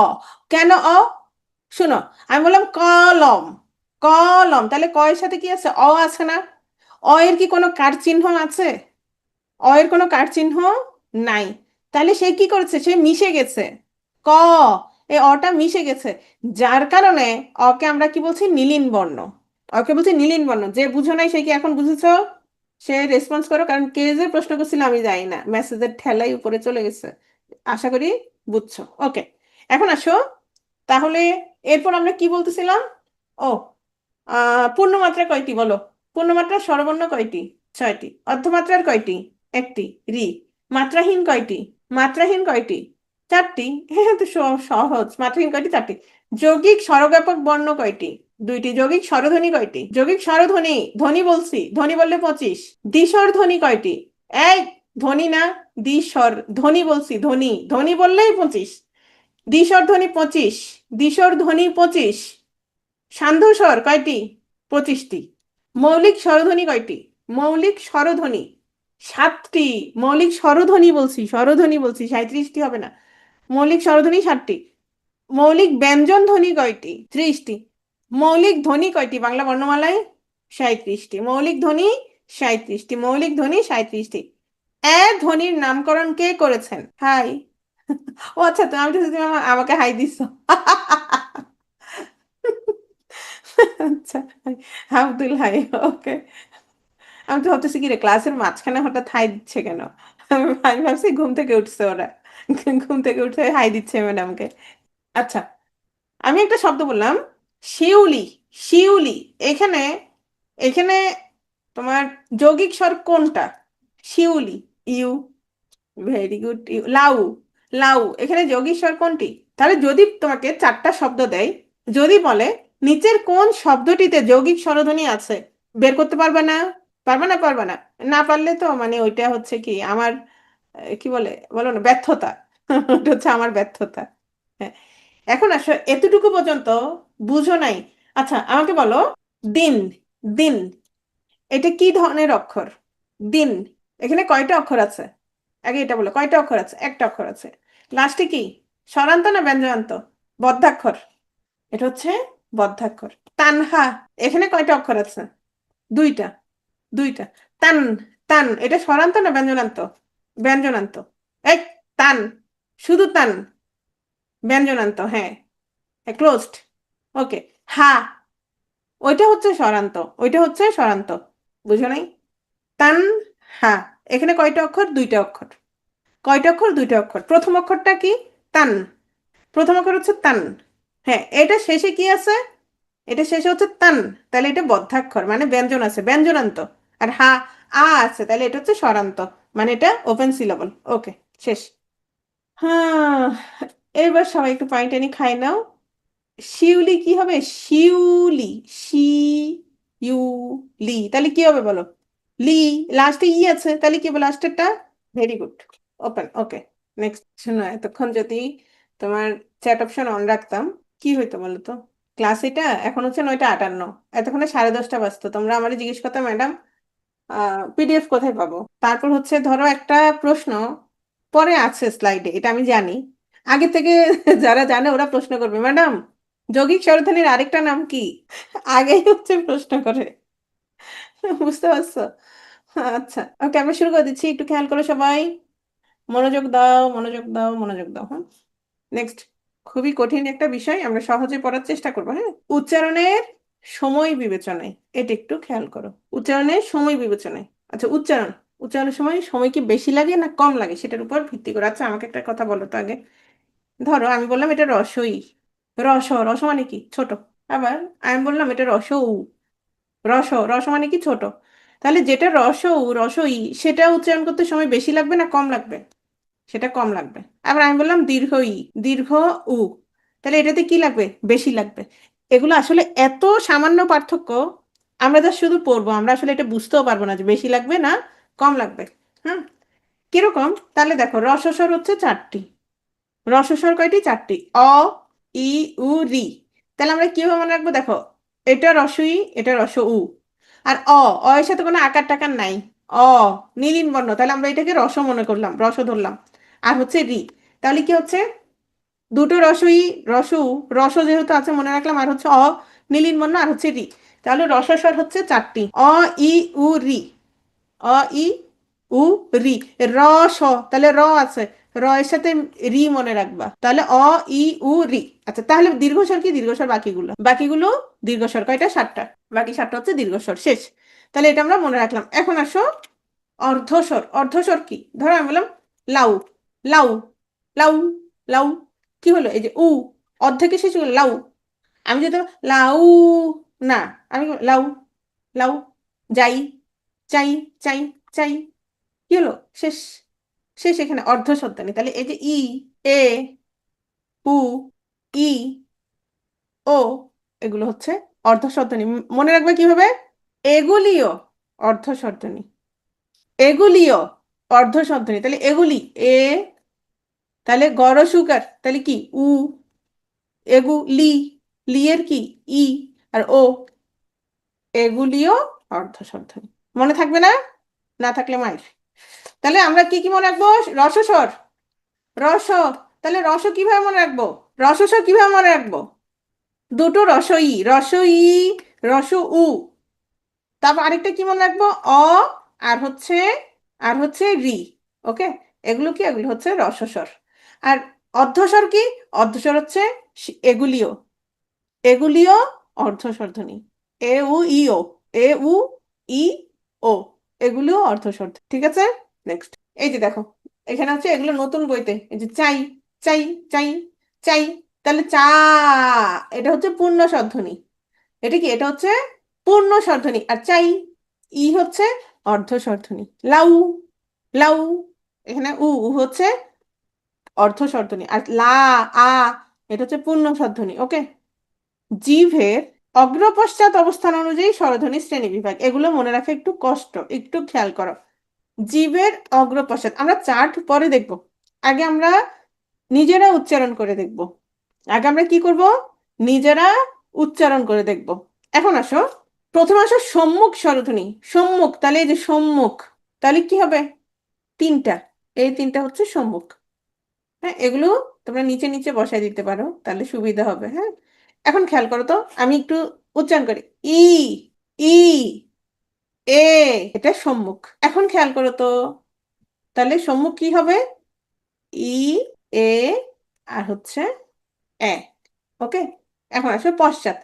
ই, ই, জিভ কোথায় আসে খেয়াল করো। ই, জিভ একটু সামনের দিকে আছে। এখন আসো, বলো উ, উ। দেখো তো জিভ পেছনে চলে গেছে কিনা। ই, সামনে। উ, এ দেখো জিভ পেছনের দিকে চলে গেছে। উ, উ, পেছনের দিকে নিচের দিকে চলে গেছে। তাহলে পশ্চাৎ স্বরধ্বনি কি? এই যে উ, উ, ও, অ। পশ্চাৎ কি? উ, ও, আর হচ্ছে অ। উ, এই শোনো, এখান থেকে প্রতিদিন প্রশ্ন আসে, প্রতিদিন না বেশিরভাগ সময় প্রশ্ন আসে। বিসিএস এ না পেলেও অন্য সরকারি চাকরির পরীক্ষায় পাবা। এই চারটা সামনে আটকায় রাখবা, আজকেই হচ্ছে গ্লু দিয়ে সামনে আটকে রাখবা টেবিলের মধ্যে। এরপরে মনে রাখার চেষ্টা করবে, বারবার দেখবা, তাহলে মনে থাকবে। তাহলে পশ্চাৎ সহযোগী কি? উ। আর কেন্দ্রীয়, একটা জিনিস খেয়াল করো, এই যে মাঝখানে কি, কেন্দ্রীয় হচ্ছে আ, কেন্দ্রীয় কি আ। একই সাথে দেখো নিম্ন, নিম্ন কি আ, বিবৃত আ। তাহলে আয়ের ক্ষেত্রে আমরা কি কি মনে রাখবো? কেন্দ্রীয়, নিম্ন, আর কি বিবৃত। বিবৃত মানে কি? গাল একদম সরাই যাবে দেখো, আ, গাল কি হবে? প্রসারিত হবে। বিবৃতি দেয় না মানুষ কি করে? বিবৃত মানে কি? প্রসারিত হবে। আ, একদম ছড়াই যাবে। এটা হচ্ছে তাহলে আ ধ্বনির ক্ষেত্রে আমরা কি কি মনে রাখবো? নিম্ন, বিবৃত, কেন্দ্রীয় স্বরধ্বনি। শেষ। নেক্সট, জিভের উচ্চতা অনুযায়ী একটু খেয়াল করো। জিভের উচ্চতা অনুযায়ী আমি বললাম ই, দেখো এই যে উচ্চ, উচ্চ ই, উ, আচ্ছা উচ্চারণ করলাম। এখন পার্থক্যটা কিভাবে বুঝবো খেয়াল করো, উচ্চ এর পরে আমরা সরাসরি চলে যাব নিম্নতে। তাহলে উচ্চ কি কি? উচ্চ হচ্ছে ই আর উ, এই যে উচ্চ। ওকে, ই আর হচ্ছে উ। এখন আসো আমরা একদম নিম্ন চলে যাই, দেখো ই, উ, উচ্চ। আ, আ, দেখো জিভটা কি কোথায় চলে গেছে? জিভটা হচ্ছে নিচের দিকে চলে গেছে, তার মানে নিম্ন স্বরধ্বনি হচ্ছে আ। নিম্ন স্বরধ্বনি আ। আর কি কি? নিম্ন, কেন্দ্রীয়, বিবৃত আ। ওকে, আচ্ছা নিম্ন স্বরধ্বনি যদি আ হয় আয়ের সাথে, তাহলে নিম্ন মধ্য কি হবে? এ আর অ হবে। এ, অ। এই যে আ, আ হচ্ছে নিম্ন, তাহলে নিম্ন মধ্য কি? এ, অ। আবার দেখো উচ্চ স্বরধ্বনি কি? ই আর উ। তাহলে উচ্চ মধ্য আর কি বাকি থাকে? এ, ও বাকি থাকে। বুঝতে পেরেছো?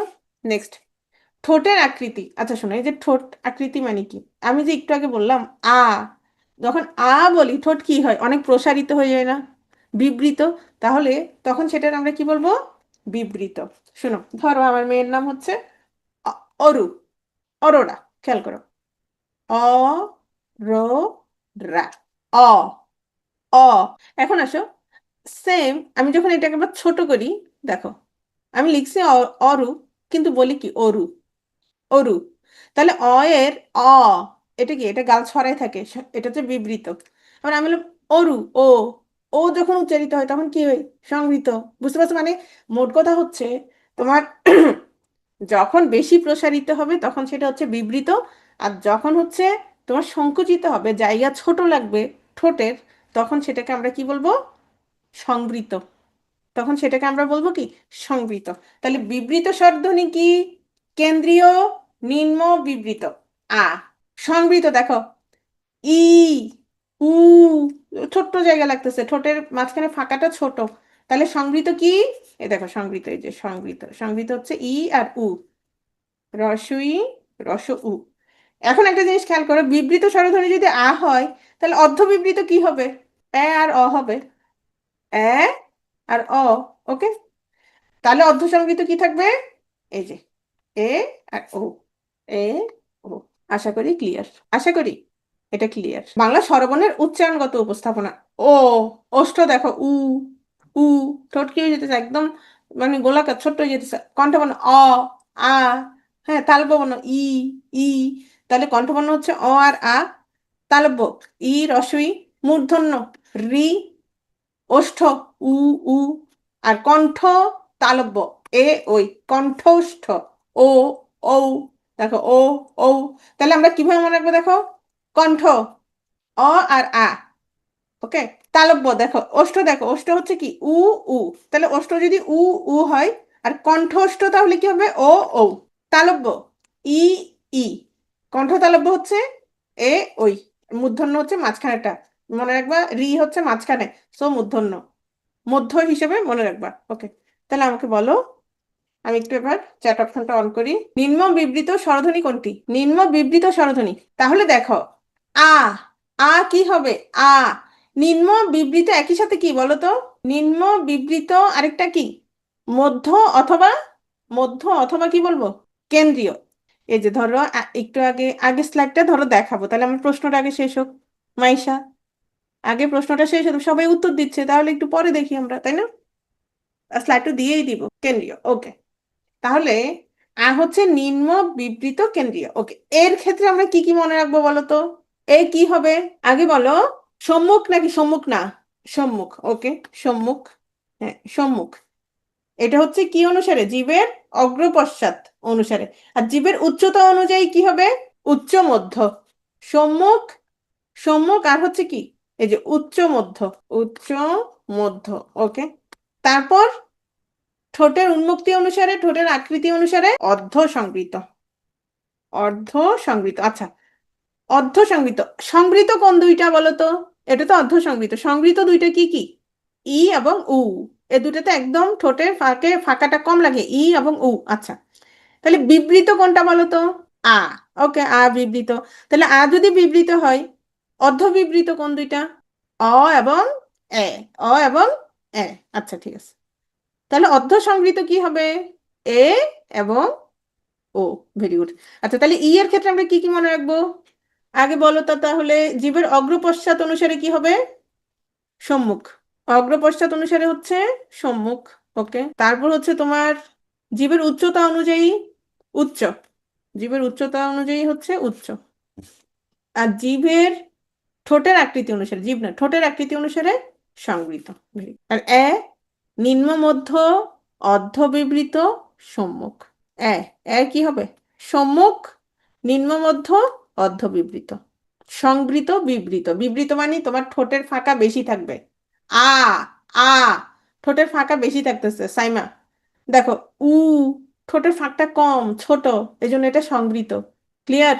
সবার কাছে ক্লিয়ার? পারবা এই চারটা? তাহলে কি করতে হবে বলো? টিএম করতে হবে, তবে বুঝে বুঝে। কোনো কিছু এমনি টিএম করলে পারবা না। ক্লিয়ার? তুমি কি বাংলায় পড়ছো সাকিব? কে যেন আগের স্লাইডটা দেখতে চেয়েছিলে, দেখো। মাথায় ঘোলপাক খাচ্ছে। আবার আবার প্র্যাকটিস করবা। আবার হচ্ছে রেকর্ড দেখবা, স্লাইড দেখবা। ওকে, স্বরজ্ঞাপক বর্ণ, দ্বিস্বরের পার্থক্য। স্বরজ্ঞাপক বর্ণ, বর্ণ বলেছি, এজন্য হচ্ছে এগুলো কি তোমার ওই আর ও বর্ণ। এগুলো নিজেরাও দ্বিস্বর ধ্বনি, এরা নিজেরাও কি দ্বিস্বর ধ্বনি। তবে এগুলোর কি আছে? বর্ণ আছে বাংলা বর্ণমালাই। ক্লিয়ার? রাকা, এরা নিজেরাও কি, নিজেরাও দ্বিস্বর ধ্বনি, কিন্তু এগুলোর কি আছে? বর্ণ আছে বাংলা বর্ণমালাই। ক্লিয়ার? এ পরীক্ষাটা খুব কষ্ট দিবে না। পুরো ক্লাস করার পরে একটা চমক আছে, এক স্লাইডে সব পড়াই দিব। এক স্লাইডে সব পড়াই দিব। ওকে, ঠিক আছে। আর একটা কথা বলবা না, আমি চ্যাট অপশন অন রাখতেছি। তাহলে আমাদের উচ্চারণের রীতি অনুযায়ী নিচের কোনটি উচ্চ মধ্য সম্মুখ স্বরধ্বনি বলো? উচ্চ মধ্য সম্মুখ, উচ্চ মধ্য সম্মুখ। এই, এটা হচ্ছে 45 বিসিএস আসছে। হ্যাঁ, এটা যারা এটা অনেকবার প্র্যাকটিস করতে হবে। এটা একবারে তোমরা যারা ভাবতেছো আমার একদম মানে অনেক ব্রেন, কিন্তু একবারে পারতেছি না, এটা ভুল কথা। এটা অনেকবার প্র্যাকটিস করতে হবে। ওকে, এবার চলে আসছি স্বরধ্বনি। একটু খেয়াল করো, আমি অপশন, চ্যাট অপশন অফ করে দিই। তোমাদেরকে বলে কোনো লাভ হবে না। বাঙালি যদি কথা শুনতো আর কোনো অর্থাৎ নিয়ম মেনে চলতো, তাহলে আর কোনো কথা ছিল না। দেখো, খেয়াল করে সবাই, স্বরধ্বনি এই চারটা সবাই আমরা মনে রাখলাম। খেয়াল করো তো, বাংলা বর্ণমালায়, বর্ণমালায় বলতে স্বর বর্ণেয় স্বরধ্বনি মিলে সবকিছু, স্বরধ্বনি এবং স্বরবর্ণ দুটো মিলে। হ্যাঁ, পূর্ণমাত্রার বর্ণ অর্থাৎ স্বরবর্ণ ব্যঞ্জন বর্ণ মিলে পূর্ণমাত্রার টোটাল বর্ণ আছে 32টা, এটা মনে রাখতে হবে। অর্ধমাত্রার বর্ণ আছে 8টা, মাত্রাহীন হচ্ছে 10টা, তাহলে পূর্ণমাত্রা কয়টা? 32টা। ওকে, এখন আসে আমরা স্বরবর্ণে শিখছি কিনা। স্বরবর্ণে কয়টা পূর্ণমাত্রা? 6টা।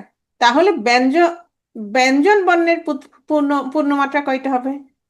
এটা হচ্ছে একসাথে, 32 হচ্ছে একসাথে, তাহলে স্বরবর্ণে হচ্ছে 6টা, এটা আমরা মনে রাখলাম। তাহলে ব্যঞ্জনের গুলো আমরা মুখস্থ করব না, তাহলে ব্যঞ্জনেরটা আমরা বের করব কয়টা? 26টা। তাহলে ব্যঞ্জন বর্ণের পূর্ণমাত্রা কয়টা? 26টা। টোটাল বর্ণমালায় অর্ধমাত্রা হচ্ছে 8টা, স্বরবর্ণে একটা হচ্ছে অর্ধমাত্রা রি, তাহলে একটা। তাহলে ব্যঞ্জনে অর্ধমাত্রা কয়টা? 7টা। মাত্রাহীন হচ্ছে 10টা, স্বরবর্ণে মাত্রাহীন হচ্ছে 4টা, তাহলে ব্যঞ্জনে মাত্রাহীন হচ্ছে 6টা। তাহলে আমরা এই চারটা টিএম করতে হবে। টিএম কিভাবে করবা? স্বরবর্ণের গুলো তোমরা জানো, 6, 1, 4। তাহলে যেটা হচ্ছে 32, 8, 10, এটা মনে রাখবা, বিয়োগ করে ব্যঞ্জন বর্ণেরটা পেয়ে যাবা। আশা করি সবাই পারবা। রি, বাংলায় রি ধ্বনিকে স্বরধ্বনি বলা চলে না, সংস্কৃতে এই ধ্বনিটি স্বরধ্বনি রূপে উচ্চারিত হয়, সেখান থেকে আসছে। তাহলে সংস্কৃত প্রয়োগ অনুসারে বাংলা বর্ণমালা এটি স্বরবর্ণের মধ্যে রক্ষিত হয়েছে। ওকে, ব্যঞ্জন বর্ণ আমাদের এতক্ষণে কয়টা বাজে, এতক্ষণে স্বরবর্ণ নিয়ে আলোচনা শেষ হয়েছে 10টা 18। এখন আমরা আলোচনা করব ব্যঞ্জন বর্ণ নিয়ে। তার মধ্যে এটা আমরা সবাই জানি, মৌলিক ধ্বনি হচ্ছে কয়টা, 37টা। ভাষার ক্ষুদ্রতম এককে কি বলে, ধ্বনি বলে, এটা আমরা জানি। এই ধ্বনিগুলোকে আমরা দুই ভাগে ভাগ করেছি, স্বরধ্বনি, ব্যঞ্জন ধ্বনি। স্বরধ্বনি হচ্ছে 60টা, ব্যঞ্জন ধ্বনি হচ্ছে 30টা, মৌলিক ব্যঞ্জন ধ্বনি হচ্ছে তাহলে কয়টা, 30টা। টোটাল হচ্ছে তাহলে কয়টা, 37টা। আর যেগুলো হচ্ছে মৌলিক নাম মানে বাদ দেওয়া হয়েছে, সেগুলো হচ্ছে কি, মূর্ধন্য ণ, হ্যাঁ, তারপর কি, অন্তস্থ জ, মূর্ধন্য ণ, অন্তস্থ জ, মূর্ধন্য ষ। তাহলে মূর্ধন্য ণ এর পরিবর্তে আমরা কি ব্যবহার করতে পারি, একটু খেয়াল করো। অনেকের মনে প্রশ্ন থাকে, ম্যাডাম এগুলো কেন বাদ দেওয়া হয়েছে। দেখো, মূর্ধন্য ণ এর পরিবর্তে আমরা কি ব্যবহার করতে পারি, দন্তন্য। অন্তস্থ জয়ের পরিবর্তে আমরা কি ব্যবহার করতে পারি, বর্গীয় জ। মূর্ধন্য ষ এর পরিবর্তে আমরা ব্যবহার করতে পারি কি, তালব্য শ। খণ্ডত্ব, এটা তয়ের হ্রস্ব। অনুস্বার, অনুস্বারের পরিবর্তে আমরা কি ব্যবহার করতে পারি, ও। বিসর্গ, বিসর্গ হচ্ছে হ। দেখো, দেখো, আমি বললাম এই যে বিসর্গ, দেখো। তাহলে উহ, তাহলে এর পরিবর্তে আমরা হ ব্যবহার করতে পারি, রাইট। চন্দ্রবিন্দু, চন্দ্রবিন্দু হচ্ছে অনুনাসিক বর্ণ, তাই না, এটার দরকার নাই। তারপর হচ্ছে ইয়, ইয় হচ্ছে তোমার কি, দেখো তো, ইয় মানে ইয় মানে কি, খেয়াল করো তো। মিয়, মিয়। আবু মিয়া, মিয়া, মিয়া, রাইট। অন্তস্থ, অন্তস্থ হচ্ছে কি, ধরো আমরা বলতাম অন্তস্থ সেম দিয়ে, যেমন কা তার উপর পাঞ্চমী দল। তাহলে এই যে কা মানে কি, কায়া, অন্তস্থ। ওকে, এগুলো হচ্ছে তাহলে মৌলিক ধ্বনি, ব্যঞ্জন ধ্বনি কয়টা, 30টা। এখন আসো ব্যঞ্জন বর্ণের সংক্ষিপ্ত রূপ কি, কার, সরি, সরি সরি, স্বরবর্ণের সংক্ষিপ্ত রূপ কার, ব্যঞ্জন বর্ণের সংক্ষিপ্ত রূপ হচ্ছে ফলা, 6টা ফলা, ব ফলা, দ্র ফলা, ল ফলা, ব ফলা, ন ফলা, ম ফলা। ওকে, অনুবর্ণ, খেয়াল করো, ব্যঞ্জন বর্ণের বিকল্প রূপের নাম অনুবর্ণ। শোনো, আমরা কি পড়েছি, আমরা সবসময় পড়েছি ব্যঞ্জন বর্ণের সংক্ষিপ্ত রূপ হচ্ছে ফলা। এখন নতুন বইতে এগুলোকে একসাথে বলা হচ্ছে অনুবর্ণ। তাহলে অনুবর্ণতে কি কি আছে, ফলা, ফলা আছে, আচ্ছা। রেফ আছে, রেফ। তাহলে রেফ কি, রেফ হচ্ছে রয়ের অনুবর্ণ, রয়ের অনুবর্ণ। আমরা ধরো, আমরা যে কোনো কিছুতে আমরা রেফ কি করি, ধরো বর ন, বর ন, তাহলে এটার কি করি, রেফ বানিয়ে ফেলি, রটাকে কি করি, রেফ। ওকে, তাহলে রয়ের অনুবর্ণ হচ্ছে রেফ। আর হচ্ছে বর্ণ সংক্ষেপ, বর্ণ সংক্ষেপ কি, তোমার ধরো যেমন সৃষ্টি, সৃষ্টি।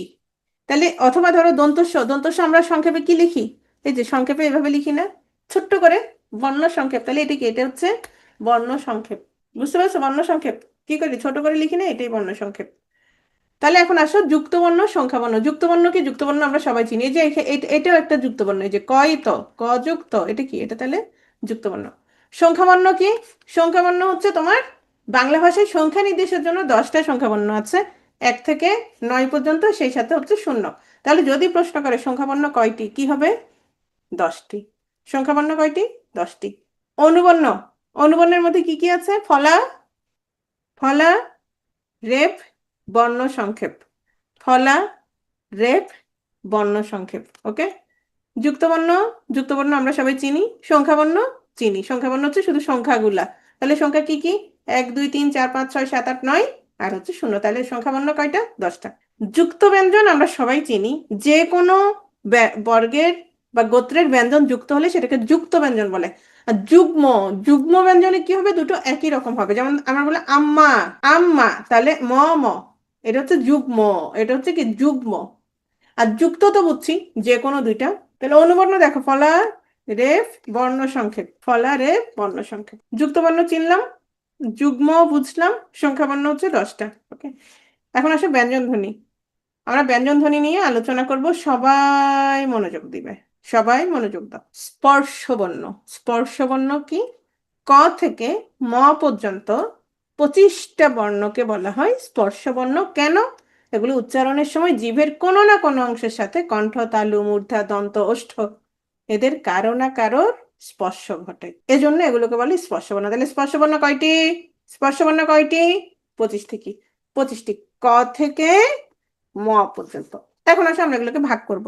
শোনো, দেখো, ক, খ, গ, ঘ, ঙ। এগুলোকে বলে কণ্ঠধ্বনি। উচ্চারণ স্থান হচ্ছে কণ্ঠ। দেখো, তালুতে লাগবে, দেখো, চ, ছ, জ, ঝ, ইয়। এগুলোকে বলে তালব্য ধ্বনি। দেখো, মাঝখানে লাগবে মূর্ধা, মাঝখানে লাগবে, দেখো, ট, ঠ, ড, ঢ, ন। এগুলোকে মূর্ধন্য ধ্বনি। দন্ত মানে দাঁত, দেখো, ত, থ, এই দেখো দাঁতের ভেতরে দাঁতে লাগে, দ, ধ, ন। এগুলোকে দন্ত ধ্বনি। ওষ্ঠ, ওষ্ঠ মানে কি? ঠোঁট। দেখো, প, দেখো ঠোঁট একটার সাথে একটা লাগতেছে, ফ, ব, ভ, ম। এগুলোকে বলে ওষ্ঠধ্বনি। তাহলে এখন আসো এই যে ক। ধরো, ধরো, মুমু। মুমু হচ্ছে বড় মেয়ে। মুমু হচ্ছে ওদের ঘরের বড় মেয়ে। মুমুর আরো 3-4টা ভাই বোন আছে। তাহলে মুমুর আম্মাকে সবাই কি ডাকবে? কার আম্মা ডাকবে? মুমুর আম্মা ডাকবে। অন্যদের আম্মা ডাকবে না, কবে মুমুর আম্মা। হ্যাঁ, বড় জনের আম্মা ডাকে। তাহলে দেখো, ক, খ, গ, ঘ, ঙ, এই 5জনকে আমরা একসাথে কি বলবো? ক বর্গীয় বর্ণ। ক বর্গীয় বর্ণ। ক বর্গীয় বর্ণ বলতে আমরা ধরে নিব ক থেকে ও পর্যন্ত সবাই। তাহলে এদেরকে কি নামে? ক বর্গ, চ বর্গ, ট বর্গ। ওকে, নেক্সট। এখন আসো, নতুন বইতে স্পর্শ ব্যঞ্জন আছে 20টা। এগুলা নাই, উ, ইয়, ন, ন, ম। পুরাতন বোর্ড বইতে হচ্ছে 25টা। বাংলা একাডেমির ব্যাকরণে হচ্ছে 16টা। আমাদের দরকার নাই, আমরা কয়টা মনে রাখবো? 25টাই মনে রাখবো। তাহলে স্পর্শধ্বনি একটু সবাই এদিকে খেয়াল করো, সবাই কি করবে? এদিকে খেয়াল করবে, হ্যাঁ। দেখো, স্পর্শধ্বনি তাহলে কয়টা? 25টা পড়াইছি আমি। হ্যাঁ, আবার নতুন বইতে হচ্ছে 20টা। বাংলা একাডেমির ব্যাকরণ হচ্ছে 16টা। আচ্ছা, নাসিক্য, নাসিক্য কি আমি বলি, শোনো। ধরো, বললাম কি, আম্মা, আম্মা। এখন আমি নাক মুখ খোলা, আম্মা। এখন আমি নাকটা বন্ধ করবো, দেখো, আম্মা, আম্মা, আম্মা। মানে আমি যখন আম্মা বলতেছি, তখন কিছু বাতাস নাক দিয়েও বের হয়। দেখো তো, আমি আব্বা বলি, আব্বা, আব্বা, আব্বা, নাক বন্ধ করছি কিন্তু কোনো সমস্যা হয় নাই। মানে কিছু বাতাস যখন নাক দিয়েও বের হয়, তখন সেগুলোকে যে ব্যঞ্জন ধ্বনি উচ্চারণের সময় কিছু বাতাস কোত্থেকে বের হবে? নাক দিয়ে বের হবে, সেগুলোকে আমরা বলি নাসিক্য ধ্বনি। তাহলে নাসিক্য ধ্বনি কয়টা? ধ্বনি হচ্ছে 3টা, ও, ন, ম।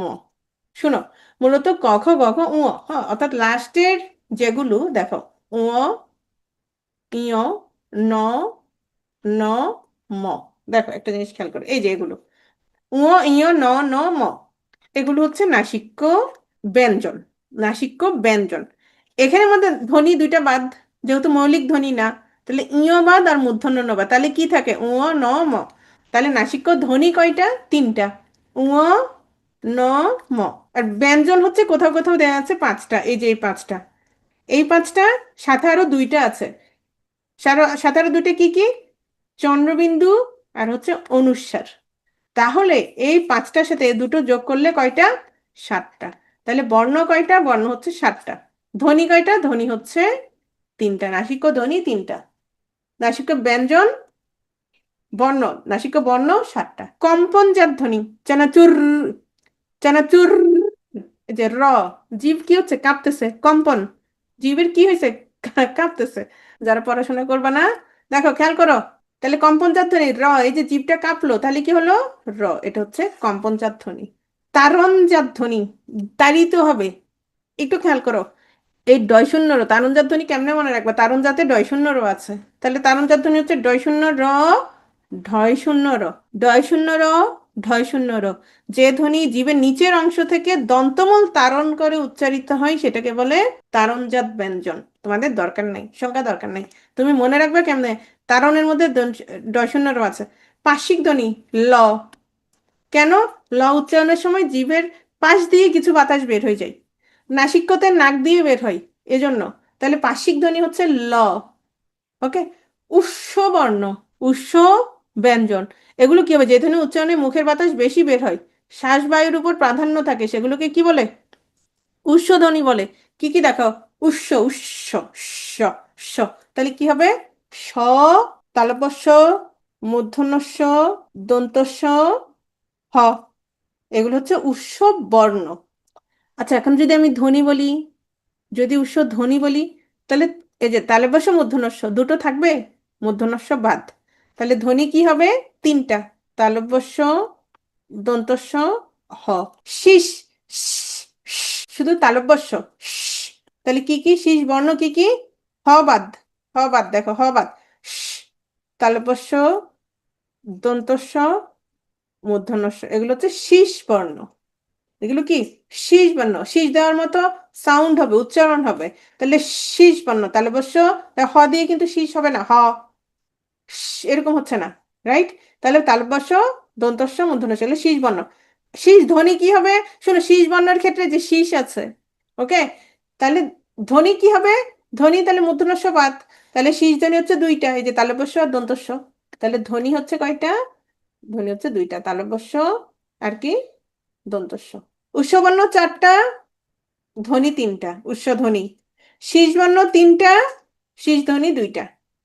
ঘৃষ্ট ব্যঞ্জন চ ছ জ ছ, এগুলো উচ্চারণের সময় বাকযন্ত্রে যে সামান্য ঘর্ষণ হয়, সেটা নিঃশ্বাসে উৎসধ্বনি স্পর্শ লাগে, এজন্য এগুলোকে বলে ঘৃষ্ট বর্ণ।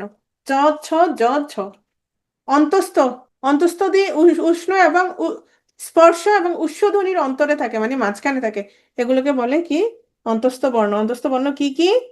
অন্তস্থ বর্ণ কি কি? অন্তস্থ জ র ল ব, অন্তস্থ জ র ল ব, এগুলো হচ্ছে অন্তস্থ বর্ণ। পরাশ্রয়ী, পরের আশ্রয় ছাড়া চলতে পারে না। যেমন ধরো, আমি যদি এভাবে লিখি, হবে? হবে না। এরা হচ্ছে পরের আশ্রয় ছাড়া চলতে পারে না। কি কি? অনুস্বার, বিসর্গ, চন্দ্রবিন্দু। তরল, তরল, প্রলম্বিত হবে, তরল, পানি ছাড়ি দিলে যেরকম গড়াই পড়ে যাবে তরল, তাহলে কি হবে? প্রলম্বিত হবে। তরলে রল আছে, তাহলে তরল স্বর হচ্ছে দুইটা, র আর হচ্ছে ল। তরল, তরল দুইটা। দেখো শীষের মধ্যে কি আছে? শীষের মধ্যে দুইটাই আছে, তালব্যস্য দন্তস্য। তারপরে তারণ, তারণে কি আছে? ডয় শূন্য র আছে, ডয় শূন্য র, ঢয় শূন্য র। ক্লিয়ার?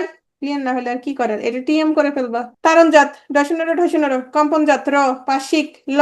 উষ্ণধ্বনি তালব্যস্য দন্তস্য হ, তাহলে উষ্ণধ্বনি, ধ্বনি তিনটে হবে। যখন ধ্বনি হবে তখন কি বাদ যাবে? মূর্ধন্যস্য বাদ যাবে। এর মধ্যে তালব্যস্য দন্তস্য হচ্ছে শীষ ধ্বনি। অন্তস্থ বর্ণ, অন্তস্থ জ র ল ব। পরাশ্রয়ী, পরাশ্রয়ী হচ্ছে অনুস্বার, বিসর্গ আর চন্দ্রবিন্দু।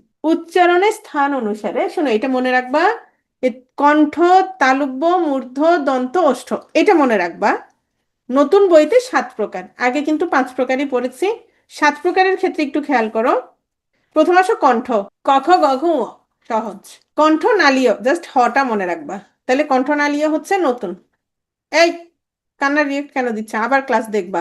তালব্য ব্যঞ্জন, এ দেখো, চ ছ জ ছ, সাথে জাস্ট শটা মনে রাখবা।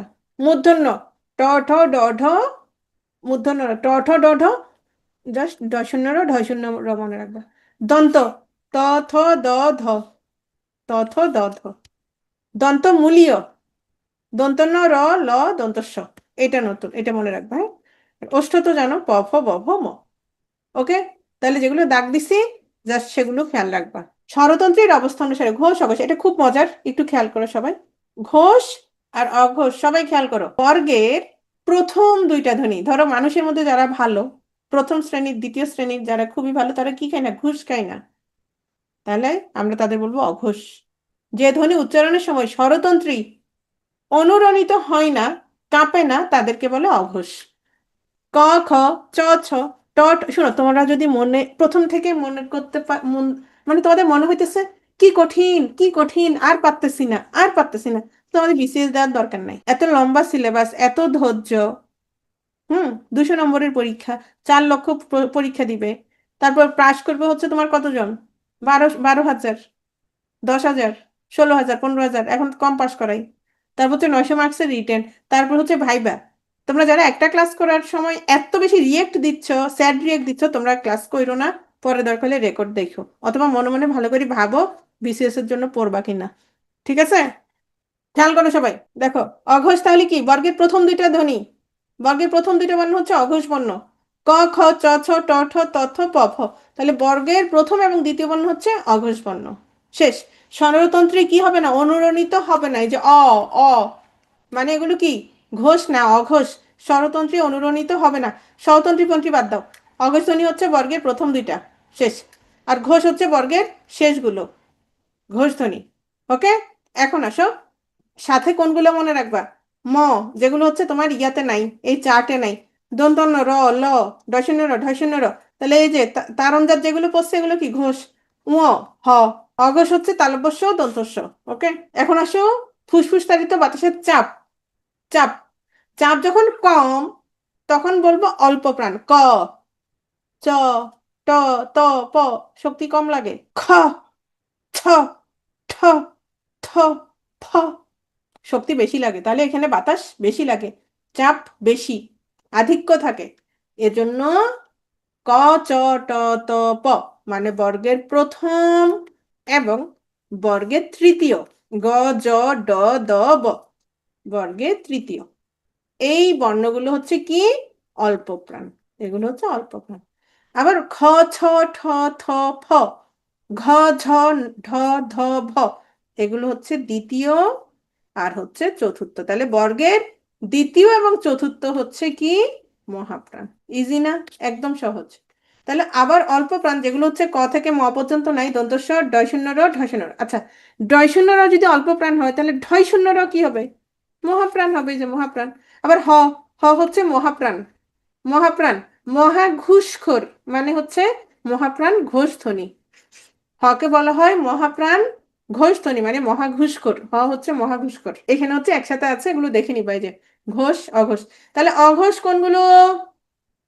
বর্গের প্রথম দুইটারে ঘুষ খায় না, প্রথম এবং দ্বিতীয়। তাহলে কি ক, খ, তারপর কি চ, ছ, ট, ঠ।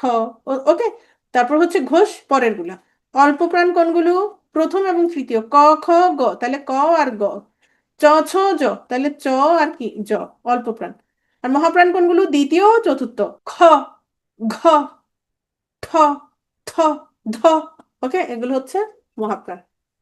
বিসর্গ আ, উ এগুলো কি? এগুলো হচ্ছে তোমার হয়ের উচ্চারণে প্রাপ্তধ্বনি। হয়ের উচ্চারণ ঘোষ কিন্তু বিসর্গ হচ্ছে অঘোষ। ওকে, হয়ের উচ্চারণ প্রাপ্তধ্বনি। হ হচ্ছে ঘোষ, মহাপ্রাণ মহা ঘুষখোর, মহাপ্রাণ ঘোষ। আর বিসর্গ হচ্ছে অঘোষ। খণ্ডত, খণ্ডত দরকারই নেই, কেন? এটা হচ্ছে তয়ের হর্ষ রূপ। তয়ের কি রূপ? খণ্ড ত, খণ্ড ত মানে তয়ের খণ্ড রূপ। এই যে মৃত, মৃত তয়ের কি রূপ? খণ্ড রূপ। কিরকম? যে মৃত, এটাকে আমি হর্ষ চিহ্ন দিয়ে দিই, কি হলো? মৃত। মৃত, অটা কেড়ে নিলাম, কি হলো? মৃত। ওকে, তাহলে এটা কি খণ্ড ত মানে তয়ের হর্ষ রূপ। এখন আসো কিছু প্রশ্ন করবো, উত্তর দিবা। ক্লাস শেষ, কয়েকটা একটা স্লাইডে সব পড়াই দিব, নো টেনশন। ওই যে এইটাই তো বললাম, সাকিব, যেমন ধরো আহ, তাহলে আমরা কি বলবো? আহ, আহ। ধরো তুমি ব্যথা পাইছো, কেন আঙ্গুলে তুমি ব্যথা পাইছো, শীতকালে যেটা হয়, বলো আহ। এটা কি? তাহলে উচ্চারণ আমরা লিখি কিভাবে? এই যে বিসর্গ দিয়ে, এটাই। আচ্ছা শোনো, খেয়াল করো সবাই, এখানে অঘোষ মহাপ্রাণ কোনটা? শেষ তো, ক্লাস শেষ, ব্রেক দিব না, ক্লাস শেষ। অঘোষ মহাপ্রাণ বলো। অঘোষ মহাপ্রাণ। শুনো, সবার আগে কি করবো? অঘোষ মহাপ্রাণ, মহাপ্রাণ বলছে, তাহলে অল্প প্রাণ দুইটা বাদ, অল্প প্রাণ দুইটা বাদ। তাহলে কি থাকে? থ আর ধ থাকে। আমি বলেছি অঘোষ হচ্ছে বর্গের প্রথম দুইটা, ত, থ, থ। তাহলে থ কি? থ হচ্ছে অঘোষ। আবার দেখো তো, ত, থ মহাপ্রাণ, রাইট? আবার দেখো ত, থ, ধ। ধ মহাপ্রাণ ঠিক আছে, কিন্তু সে 3 নাম্বার। ত, থ, ধ সে 3 নাম্বার, তাহলে সে কি হবে না? অঘোষ হবে না, সে কি হবে? ঘোষ হবে। হ্যাঁ, আলোচনা রাখবো, রাখবো। ক্লিয়ার? বুঝছো বিষয়টা? এবার আরেকটার উত্তর দাও। এখানে অঘোষ অল্প প্রাণ, এই পাঁচটার মধ্যে অঘোষ অল্প প্রাণ। একদম মাইল লাগাবো, দেখছো? ভালো করে পড়ছো? কি কি আছে দেখছো? অঘোষ অল্প প্রাণ। শোনো, ক অঘোষ, আবার অল্প প্রাণ। ক, খ, গ, ঘ, ঙ। ওকে, ক অঘোষ এবং অল্প প্রাণ। চ অঘোষ আবার অল্প প্রাণ, অবশ্যই। গ হবে না, কারণ ক, খ, গ এটা 3 নাম্বার, তাহলে ঘোষ ঘোষ হয়ে যায়। প, ফ, ব, বও 3 নাম্বার, হবে না। আর এটা তো ঢ, এটা তো মহাপ্রাণ, হবেই না, তাহলে ক আর চ। ওকে, এক নজরে, এক নজরে দেখবা, পড়ো, এরপর শেষ। বাংলা ভাষায় বর্ণমালা কয়টি? বাংলা ভাষায় মোট বর্ণ কয়টি? 50টি। বাংলা ভাষায় মৌলিক ধ্বনি কয়টি? বাংলা ভাষায় মৌলিক ধ্বনি 37টি। বাংলা ভাষায় কি বর্ণ? স্বরবর্ণ কয়টি? এটা মানে মোট বর্ণ, মোট বর্ণ তো 50 আছে, স্বরবর্ণ কয়টা? 11টা। ওকে, মৌলিক স্বরধ্বনি কয়টা? 7টা। ব্যঞ্জন বর্ণ কয়টা? এক কি দুই? ব্যঞ্জন বর্ণ 39টা। মৌলিক ব্যঞ্জন ধ্বনি কয়টা? 30টা। রসস্বর 4টা। কিভাবে মনে রাখতে বলছি? প্রথমে মনে রাখবা রসই, রসউ, অ, রি, রসস্বর তাহলে 4টা। আচ্ছা আচ্ছা, ঠিক আছে সাকিব, থ্যাংক ইউ। রসস্বর হচ্ছে চারটা। ওকে, হ্যাঁ চারটা রসস্বর, চারটা। ওকে, তাহলে দুইটা রসই, রসু, অ, আর হচ্ছে কি রি। ওকে, দীর্ঘস্বর সাতটা, তাহলে বাকিগুলো, বাকিগুলো। ওকে, যৌগিক স্বরবর্ণ বা যৌগিক স্বর জ্ঞাপক বর্ণ কয়টা? বাংলা বর্ণমালায় দুইটা। কি কি? ও আর হচ্ছে ওই। ওকে, কিন্তু যৌগিক স্বরধ্বনি দ্বিস্বর, যুগ্মস্বর, সান্ধ্যস্বর কয়টা? 25টা। যদি ধ্বনি বলে কি হবে? এটা দ্বিস্বর ধ্বনি হবে, এগুলো সব ধ্বনি। তাহলে কয়টা? 25। অর্ধস্বর ধ্বনি কি কি? অর্ধস্বর, সে এগুলিও অর্ধস্বর, এগুলিও। তাহলে কি হবে? এ, ই, উ, ও। সম্মুখ স্বরধ্বনি তিনটা, সম্মুখ। তাহলে কি হবে? সম্মুখ হচ্ছে ই, এ, এ। ই, এ, এ। পশ্চাৎ উ, ও, অ। উ, ও, অ। এগুলো যার কাছে কঠিন লাগবে সে স্বাভাবিক, সে নর্মাল মানুষ, সে হচ্ছে প্র্যাকটিস করতে হবে। কেন্দ্রীয় স্বরধ্বনি একটা, কেন্দ্রীয়, বিবৃত, আর কি মধ্য, আর কি নিম্ন। হ্যাঁ, কেন্দ্রীয় স্বরধ্বনি হচ্ছে আ। ওকে, উচ্চ স্বরধ্বনি কি কি? এই বাবুর জন্য নিজে নিয়ে শুনুন। উচ্চ স্বরধ্বনি ই আর হচ্ছে উ। উচ্চ মধ্য স্বরধ্বনি এ, ও। নিম্ন মধ্য স্বরধ্বনি, নিম্ন মধ্য, নিম্ন মধ্য, নিম্ন স্বরধ্বনি হচ্ছে আ। তাহলে নিম্ন স্বরধ্বনি যদি আ হয়, তাহলে নিম্ন মধ্য কি হবে? অ এবং এ, অ এবং এ। ওকে, সংবৃত দুইটা, একদম গাল ছোট হয়ে যাবে। কি কি? ই এবং উ। আর বিবৃত একটা, কোনটা বলতো? বিবৃত আ। তাহলে বিবৃত যদি আ হয়, অর্ধ বিবৃত কি? অ এবং এ, এটা অর্ধ বিবৃত। তাহলে অর্ধ সংবৃত কি? এ এবং ও। ক্লিয়ার? স্বরবর্ণের সংক্ষিপ্ত রূপকে কি বলা হয়? কার বলা হয়। কার চিহ্ন কয়টা? 10টা। স্বরবর্ণের সংক্ষিপ্ত রূপ বা কার হয় না কোন বর্ণের? অ। এজন্য অকে কি বলা হয়? নীলিন বর্ণ বলা হয়। স্বরবর্ণের পূর্ণরূপ কয়টা? স্বরবর্ণের সবগুলোরই পূর্ণরূপ আছে, এটা কোনো প্রশ্ন হয় নাই। ব্যঞ্জন বর্ণের সংক্ষিপ্ত রূপ কি? ফলা, ফলা। আচ্ছা, ফলা আর হচ্ছে তোমার রেফ, অনুবর্ণ, এগুলো একসাথে কি বলে? অনুবর্ণ। হ্যাঁ, ফলা, রেফ আর হচ্ছে সংক্ষিপ্ত বর্ণ যেগুলো, সেগুলোকে একসাথে কি বলে? অনুবর্ণ। ওকে, পূর্ণমাত্রার বর্ণ কয়টি? 32। অর্ধমাত্রার বর্ণ কয়টি? 8। আমি সবসময় মানে মনে রাখতাম কেমনে যে পূর্ণমাত্রা যদি 32টা হয়, অর্ধমাত্রাটা মাঝখানেরটা হওয়ার কথা, কিন্তু উল্টো। অর্ধমাত্রা হচ্ছে 8টা, মাত্রাহীন হচ্ছে কয়টা? 10টা। পূর্ণমাত্রার স্বরবর্ণ কয়টা? 6টা। পূর্ণমাত্রার ব্যঞ্জন বর্ণ কয়টা? বিয়োগ দিব, 26টা। অর্ধমাত্রার স্বরবর্ণ কয়টা? একটা, রি, একটা। অর্ধমাত্রার ব্যঞ্জন বর্ণ কয়টা? তাহলে 7টা, 7টা হবে। হ্যাঁ, মাত্রাহীন স্বরবর্ণ কয়টা? 4টা। তাহলে মাত্রাহীন ব্যঞ্জন বর্ণ কয়টা হবে? 10 থেকে 4 বিয়োগ দাও, 6টা। বর্গীয় বর্ণ কয়টা? ক থেকে ম পর্যন্ত বর্গীয় বর্ণ কয়টা? 25টা। স্পর্শ ব্যঞ্জন কয়টা? 25টা। আবার আমরা পড়েছি 16, 20, দরকার নাই। অন্তস্থ বর্ণ 4টা, অন্তস্থ, জ, র, ল, ব। শীষ বর্ণ, শীষ বর্ণ কয়টা বলো তো? তালব্যস্য, মূর্ধন্যস্য, দন্তস্য। হ্যাঁ, আর ধ্বনি বললে কয়টা? ধ্বনি বললে হচ্ছে 2টা, তালব্যস্য আর হচ্ছে দন্তস্য। ওকে, নাসিক্য বা অনুনাসিক ধ্বনি কয়টা? ও, ন, ম। আর বর্ণ কয়টা? 7টা, বর্ণ 7টা। ওকে, উৎস বর্ণ 4টা। কি কি? উৎস, স, স, স, হ। তাহলে কি কি? তালব্যস্য, মূর্ধন্যস্য, দন্তস্য, হ। আর উৎস ধ্বনি যদি বলে তখন কোনটা বাদ যাবে? মূর্ধন্যস্য বাদ যাবে। শীষ বর্ণ হচ্ছে 3টা, হ বাদে বাকি 3টা, তালব্যস্য, মূর্ধন্যস্য, দন্তস্য। হ বাদে 3টা। আর যদি শীষ ধ্বনি বলে কি বাদ যাবে? মূর্ধন্যস্য বাদ যাবে। সবসময় মূর্ধন্যস্য বাদ দিয়ে দিবা। ওকে, পার্শ্বিক ধ্বনি ল, কম্পনচন ধ্বনি র, তরল ধ্বনি র, ল। তারণজাত, তাহলে ডয় শূন্য র আছে, তারণজাত ধ্বনি ডয় শূন্য র, ঢয় শূন্য র। পরশ্রয়ী বর্ণ অনুস্বার, বিসর্গ, চন্দ্রবিন্দু। Thank you. যারা এতক্ষণ ধৈর্য ধরেছিলে তাদের জন্য আমি আশা করে আছি যে একসময় মিষ্টি নিয়ে আসবা। ধৈর্য না থাকলে জীবনও হবে না। এমন কোনো কঠিন পড়া বলো তো এটা? বলো। হ্যাঁ, প্রিভিয়াস কোশ্চেন, ভেরি গুড। আমি তো ভুলেই গেছিলাম, আমি সব ভুলে যাই বুঝছো। ধ্বনি বিজ্ঞান বাংলা ধ্বনিতত্ত্ব কে লিখেছেন? এবার ওকে হাই দাও, হাই। বাংলা বর্ণমালায় যৌগিক স্বর কয়টি? যৌগিক স্বরধ্বনি, যৌগিক স্বরধ্বনি 2টা, একটা থাপ্পড় ধ্বনি না, বর্ণ 2টা, 25টা। ধ্বনি সম্পর্কে নিচের কোন বাক্যটি সঠিক নয়? ধ্বনি দৃশ্যমান, সঠিক না ব্যাঠিক বলো? ধ্বনি দৃশ্যমান মানে ধ্বনি দেখা যায়, সঠিক না ব্যাঠিক? ভুল। ওকে। সর্বপ্রথম বাংলা ব্যাকরণ রচনা করেন কে? মানুয়েল দা আসুম্পসাও। এই, পানিনি হচ্ছে সেটা সংস্কৃত ব্যাকরণ। পানিনি হচ্ছে সেটা সংস্কৃত ব্যাকরণ। বাংলা ব্যাকরণ প্রথম রচনা করেন মানুয়েল দা আসুম্পসাও। ভাষা শুধু চিন্তার বাহন নয়, চিন্তার প্রসূতিও। এগুলো কঠিন। কে কি বলছিল? এগুলো হচ্ছে এটা মানে শুধু শুধু এটা কেউ পারে নাই। উচ্চারণের রীতি অনুযায়ী নিচের কোনটি উচ্চ মধ্য সম্মুখ? আচ্ছা, উচ্চ মধ্য সম্মুখ কোনটা বলো তো? উচ্চ মধ্য সম্মুখ এটা আসছিল এ। ওকে। স্বরান্ত অক্ষরকে কি বলে? ওপেন না ক্লোজড সিলেবল কি বলে? স্বরান্ত লাস্টে স্বর আছে, তাহলে কি বলে? Open syllable. ওকে। মুক্তাক্ষর, তাই না? মুক্তাক্ষর, হ্যাঁ। নিম্ন বিবৃত স্বরধ্বনি কোনটি বলো তো? নিম্ন বিবৃত এবং কি? নিম্ন বিবৃত আর কি মধ্য বা কেন্দ্রীয়, কোনটা হবে? আ।